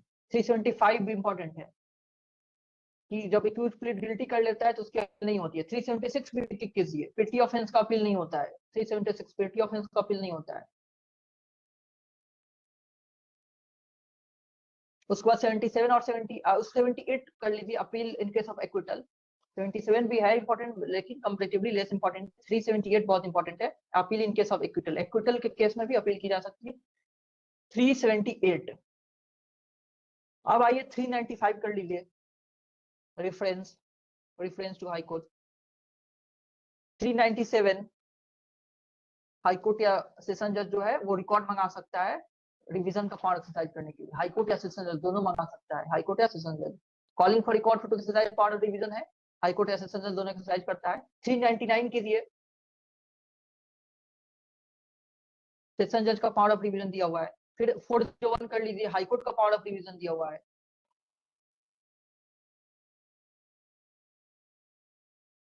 उसके बाद ये ट्रांसफर ऑफ क्रिमिनल केसेस है, इसमें अब देखिए, इसमें 406 से लेकर 410 तक पूरा याद कीजिएगा क्योंकि 5 सेक्शन है और 1 मिनट भी नहीं लगना है याद करने में। कितना आसान है कि पहले सुप्रीम कोर्ट का पावर दिया हुआ है ट्रांसफर केस अपील का, फिर हाई कोर्ट का पावर दिया हुआ है ट्रांसफर केस अपील, फिर सेशन जज का दिया हुआ है सेम ही चीज, पहले सुप्रीम कोर्ट का फिर हाई कोर्ट का फिर सेशन जज का, फिर विड्रॉल का पावर दिया हुआ है सेशन जज द्वारा फिर जुडिशियल मजिस्ट्रेट द्वारा। ये 5 सेक्शन लाइन से याद रखिए। इसमें एक याद करने में जितना समय लगेगा 5 भी याद करने में उतना ही समय लगना है, तो 5 ही क्यों ना याद करना। कहीं एग्जाम में आपको सुप्रीम कोर्ट का ना कुछ पूछ करके सेशन जज पूछे तो अब कभी कि नहीं मुझे तो 406 याद था, फिर आप गेस करने लगे कि 7 है 8 है, तो याद रहे कि सुप्रीम कोर्ट है फिर हाई कोर्ट है तब सेशन कोर्ट है। ओके, तो 406 से लेकर 410 तक 5 याद कीजिए, ये याद करने में एकदम समय नहीं लगने वाला है। ओके अनामिका? Yes sir. हाँ, उसके बाद 432 पे टिक कर लीजिए। 432 सस्पेंड और रिमिट सेंटेंसेस कौन गवर्नमेंट करता है? एप्रोप्रिएट गवर्नमेंट करता है। पूछेगा कि सेंट्रल गवर्नमेंट स्टेट गवर्नमेंट कौन गवर्नमेंट करता है, रिमिट किसको ही पावर है सस्पेंड और रिमिट सेंटेंस, तो एप्रोप्रिएट गवर्नमेंट आंसर रहता है। लिख लीजिए इसको भी। पावर टू कम्यूट सेंटेंस 433 याद कीजिए। 432 और 433 दोनों ही एप्रोप्रिएट गवर्नमेंट की पावर है, एप्रोप्रिएट। उसके बाद बेल में 436 से लेकर 439 तक याद होनी चाहिए। 436 से 439 तक। 436 में क्या है? बेलेबल ऑफेंस से बेल की बात की गई है। बेलेबल ऑफेंस से बेल की बात की गई, क्या है? डिस्क्रिशन है या राइट है? बेलेबल ऑफेंस से बेल मिलना डिस्क्रिशन है या राइट है? डिस्क्रिशन। राइट है। बेलेबल ऑफेंस में बेल मिलना राइट है। ओके, बेलेबल में हाँ, नॉन बेलेबल में डिस्क्रिशन है। ओके, डिफॉल्ट जो था जो हमने पढ़ा डिफॉल्ट बेल वो राइट था। डिफॉल्ट बेल राइट हो जाता है, वो 90-60 दिन एक्सपायर होने के बाद एक्यूज पर्सन का राइट हो जाता है to get default bail. Apply करके और सिक्योरिटी फर्निश करके वो एज अ राइट क्लेम कर सकते हैं डिफॉल्ट बेल। उसमें डिनाई करने का डिस्क्रिप्शन नहीं होता है जज के पास। जज ये नहीं कि नहीं तुम कर रहे हो छोड़ दो, नहीं तुम्हारे छोड़ना सही नहीं है, वो देना ही देना पड़ेगा। ओके, वैसे ही बेलेबल ऑफेंस में देना ही देना पड़ेगा वो राइट, ये नहीं कि डिस्क्रिप्शन है डिनाई करने का। ओके, तो बेलेबल ऑफेंस में bail is claimed as a matter of right. Default bail case में bail is claimed as a matter of right. Non bailable case में bail is not claimed as a matter of right, it becomes the discretion of the judge का discretion बन जाता है non-billable offense। तो 436 से 439 तक आपको सारे याद रखते हैं। 436 बेलेबल ऑफेंस बेल की बात कर रहा है। 436 मैक्सिमम कितने समय तक इम्प्रिजन में रखी जा सकती है अंडर ट्रायल प्रिजनर। कोई केस याद है किसी को इससे रिगार्डिंग कोई केस? हुसैन आरा खातून का नाम सुना हुआ है आपने? हुसैन आरा खातून versus home secretary state of Bihar. Yes sir. बहुत ही लैंडमार्क केस है। सीरीज ऑफ जजमेंट्स आई थी। इन that case also supreme Bihar में बहुत सारे अंडर ट्रायल प्रिजनर्स बंद थे और देखा गया कि इतने समय से वो बंद है कि वो कन्विक्शन हो जाए तो जितने दिन जेल में रहेंगे ना उससे ज्यादा से वो बंद ही ऑलरेडी। मान लीजिए 2 साल का मैक्सिमम पनिशमेंट है उस ऑफेंस के लिए और 3 साल से आदमी बंद है जेल में। तो ये कैसा, ये तो सुप्रीम कोर्ट ने it violets article 21 of the constitution. ये फंडामेंटल फ्रीडम की अगेंस्ट चला गया, लाइफ के अगेंस्ट चला गया हुआ है कि कोई पर्सन इतने समय से जेल में बंद है कि वो आफ्टर कन्विक्शन भी उतना उस सेंटेंस इम्पोज नहीं कर सकता है। तो इमीडिएट रिलीज का सुप्रीम कोर्ट ने ऑर्डर दिया था और बहुत सारे चीजें पास की थी, जिसमें एक ये भी था कि मैक्सिमम कितने समय तक इम्प्रिजनमेंट ज्यादा रखना अगर ये आर्टिकल 21 को वायलेट कर रहा है। स्पीडी ट्रायल की सुप्रीम कोर्ट ने बात की थी, फ्री लीगल एड की बात की थी सुप्रीम कोर्ट ने इस जजमेंट में। बहुत लैंडमार्क जजमेंट है। उसके बाद आपको 437 में बेलेबल नॉन बेलेबल ऑफेंस में बेल की बात की गई है। नॉन बेलेबल ऑफेंस में किसके द्वारा? मजिस्ट्रेट्स के द्वारा। मजिस्ट्रेट जो है नॉन बेलेबल ऑफेंस में बेल ग्रांट कर सकता है। ये डिस्क्रिप्शन बन जाता है कोर्ट का। और बेलेबल ऑफेंस में बेल कौन कौन दे सकता है? पुलिस, कोर्ट, कौन? बेलेबल ऑफेंस पुलिस और कोर्ट दोनों दे सकती है। बहुत बढ़िया, बहुत बढ़िया। बेलेबल ऑफेंस में पुलिस, कोर्ट दोनों दे सकता है और नॉन बेलेबल ऑफेंस में कोर्ट बस कोर्ट दे सकता है। बस सर कोर्ट एक दे सकता सेक्शन में शायद पुलिस को पावर दी गई है, किसी एक सेक्शन में वो है सेक्शन नॉन नहीं बेलेबल याद। ऑफेंस। हाँ हाँ हाँ, तो वो एक्सेप्शन होती है कि यस सर, जब एक्सेप्शन। दे दी जाती है कि पुलिस को कोई पर्टिकुलर स्टेट्यूट होती है। कोई बहुत हल्ला सुनाई दे रहा है क्या? मेरी आवाज क्लियरली जा रही है यस या? सर आ रही है। क्योंकि टॉक्स बहुत बात कर रहे हैं। ये जो जनरल रूल बस कोर्ट ही बेल ग्रांट कर सकते हैं इन the case of non bailable offence. Non bailable offence को कोर्ट ही बेल करे, वो भी एज ए डिस्क्रिप्शन। ग्रांट करे ना करे उनकी मर्जी की बात है। तो अगर रीजंस लग रहे हैं ग्रांट करने का तो कर सकते हैं। 437A जो दिया हुआ है इंपॉर्टेंट नहीं है बट देख सकते हैं, छोड़ भी सकते हैं 437A। लेकिन 438 जो है अनडिस्पेक्टिबल, वेरी वेरी इंपॉर्टेंट। 439 जो है हाई कोर्ट या कोर्ट ऑफ सेशन का जो स्पेशल पावर है, वेरी वेरी इंपॉर्टेंट। तो 439 तक सब याद करना है 436 से लेकर के, ठीक है। उसके बाद 446A भी याद कर लीजिए। 446A cancellation of bond and bail bond. 446A capital A. उसके बाद 451 टिक कीजिए। 451, 51, 52 भी टिक कर लीजिए। 51, 52। उसके बाद 460, 461 which do not vitiate with vitiate, ठीक है। याद रखिएगा 60 में क्या है, 61 में क्या है। 60 में do not vitiate है, 61 में vitiate है। तो ये 464 सारे करने पड़ेंगी वो जो सारे दिए हुए हैं नेम्स? नहीं नहीं नहीं नहीं, वो नहीं याद करने, कंटेंट नहीं याद करने कि किस किस सिचुएशन में विसिएट होंगे, नहीं किस सिचुएशन में नहीं होंगे। आप बस उतना याद रखो कि किस कब विसिएट किस सेक्शन में और किस में है नॉट विसिएट। 464 टिक कीजिए। 464 चार्ज के रिगार्डिंग है। चार्ज में अगर एरर हो या ओमिशन हो तो उसका क्या इफेक्ट पड़ता है। 464 ये पूछ ले जाते हैं। उसके बाद 467 और 8 भी लीजिए। 467, 8 क्योंकि लिमिटेशन सेक्शन का ये दो पहला सेक्शन है। 468 पूछ लिए जाते हैं कि bar to take cognizance after lapse of the period of limitation. तो 467 और 68 ये दोनों हेडिंग याद कर लेना। लिमिटेशन वो उसका डेफिनेशन 467 में दिया था। उसके बाद 474 मैंने पहले भी बताया हुआ था, ट्रायल जो कर सकता है हाई कोर्ट उसके रिगार्डिंग प्रोविजन 474 में दिया हुआ है। 474 ट्रायल बिफोर हाई कोर्ट।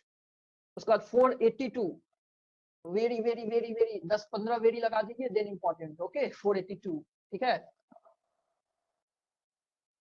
उसके बाद 483 भी कर लीजिए। 482 और 483। 482 में जो है inherent power of high court का इनहेरेंट पावर है। ये बहुत ही ज्यादा इंपॉर्टेंट है, एकदम याद होनी चाहिए, इसका कोई ऑप्शन नहीं है कि याद ना करें। एक बताइए, एक मैक्सिम होता है, क्या मानकर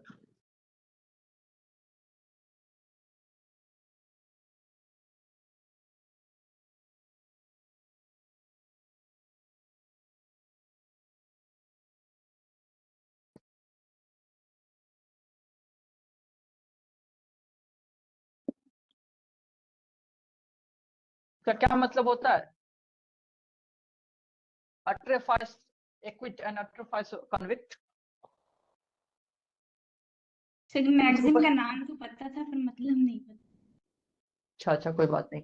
ये बहुत इंपॉर्टेंट मैगजीन है, अट्रोफाइस एक्विट एंड अट्रोफाइस कन्विक्ट। इसका मतलब होता है प्रीवियसली एक्विटेड या प्रीवियसली कन्विक्टेड? कॉन्स्टिट्यूशन का कौन सा आर्टिकल है जो डबल जीओपार्डी से डील करता है? कॉन्स्टिट्यूशन का कौन सा article? 20 sub clause 2। 20 clause 2, okay. 20 clause 2 जो है वो डबल जीओपार्डी से, और 20 क्लॉज 1 किस चीज से डील करता है? Ex post facto law. Ex post facto law, बहुत बढ़िया। 20 क्लॉज 1 एक्सपोस्ट फैक्टो लॉ से डील करता है, 20 क्लॉज 2 डबल जीओपार्डी से, और 20 क्लॉज 3 सेल्फ इंक्रिमिनेशन से डील करता है। तो डबल जीओपार्डी आप सभी समझते हैं कि एक ही ऑफेंस के लिए दोबारा प्रोसिक्यूट नहीं किया जा सकता है, पनिश नहीं किया जा सकता है। तो ऑट्रोफर्स्ट एक्विट जो है, ऑट्रोफर्स्ट कन्विक्ट जो है, इसका मतलब होता है प्रीवियसली एक्विटेड या प्रीवियसली कन्विक्टेड। क्वेश्चन पूछता है कि ये सीआरपीसी के किस आर्टिकल से डील करता है, तो आर्टिकल नंबर 300। Article 300, okay. जिनको भी नहीं पता हो इसको लिख लीजिए, 300 से डील करता है ये, ओके। अब जो मैंने जितने भी आर्टिकल सेक्शंस को टिक करवाए हैं इसमें, उन सेक्शन का आपको बस इंडेक्स याद करना है, उन कंटेंट नहीं याद करना है। जो कंटेंट मैंने अलग से बताया है, लिखवाया है, वो कंटेंट आप लोग देख लीजिएगा, वो उतना ही बस याद कीजिएगा। उसके अलावा आप लोग सीआरपीसी पे उससे ज्यादा मत पढ़िए, क्योंकि बाकी बहुत सारे सब्जेक्ट्स ऑलरेडी पढ़ने के लिए, तो ऐसा नहीं किया जाता है कि एक ही सब्जेक्ट पढ़े और बाकी छोड़ दे। बट जो मैंने लिखवाया वो very very very very important है, उसको बिल्कुल भी याद रखिएगा। मैं पूछते रहूंगा आगे क्लास में, आप लोग कोशिश कीजिए कि कुछ ही दिनों में याद कर लें।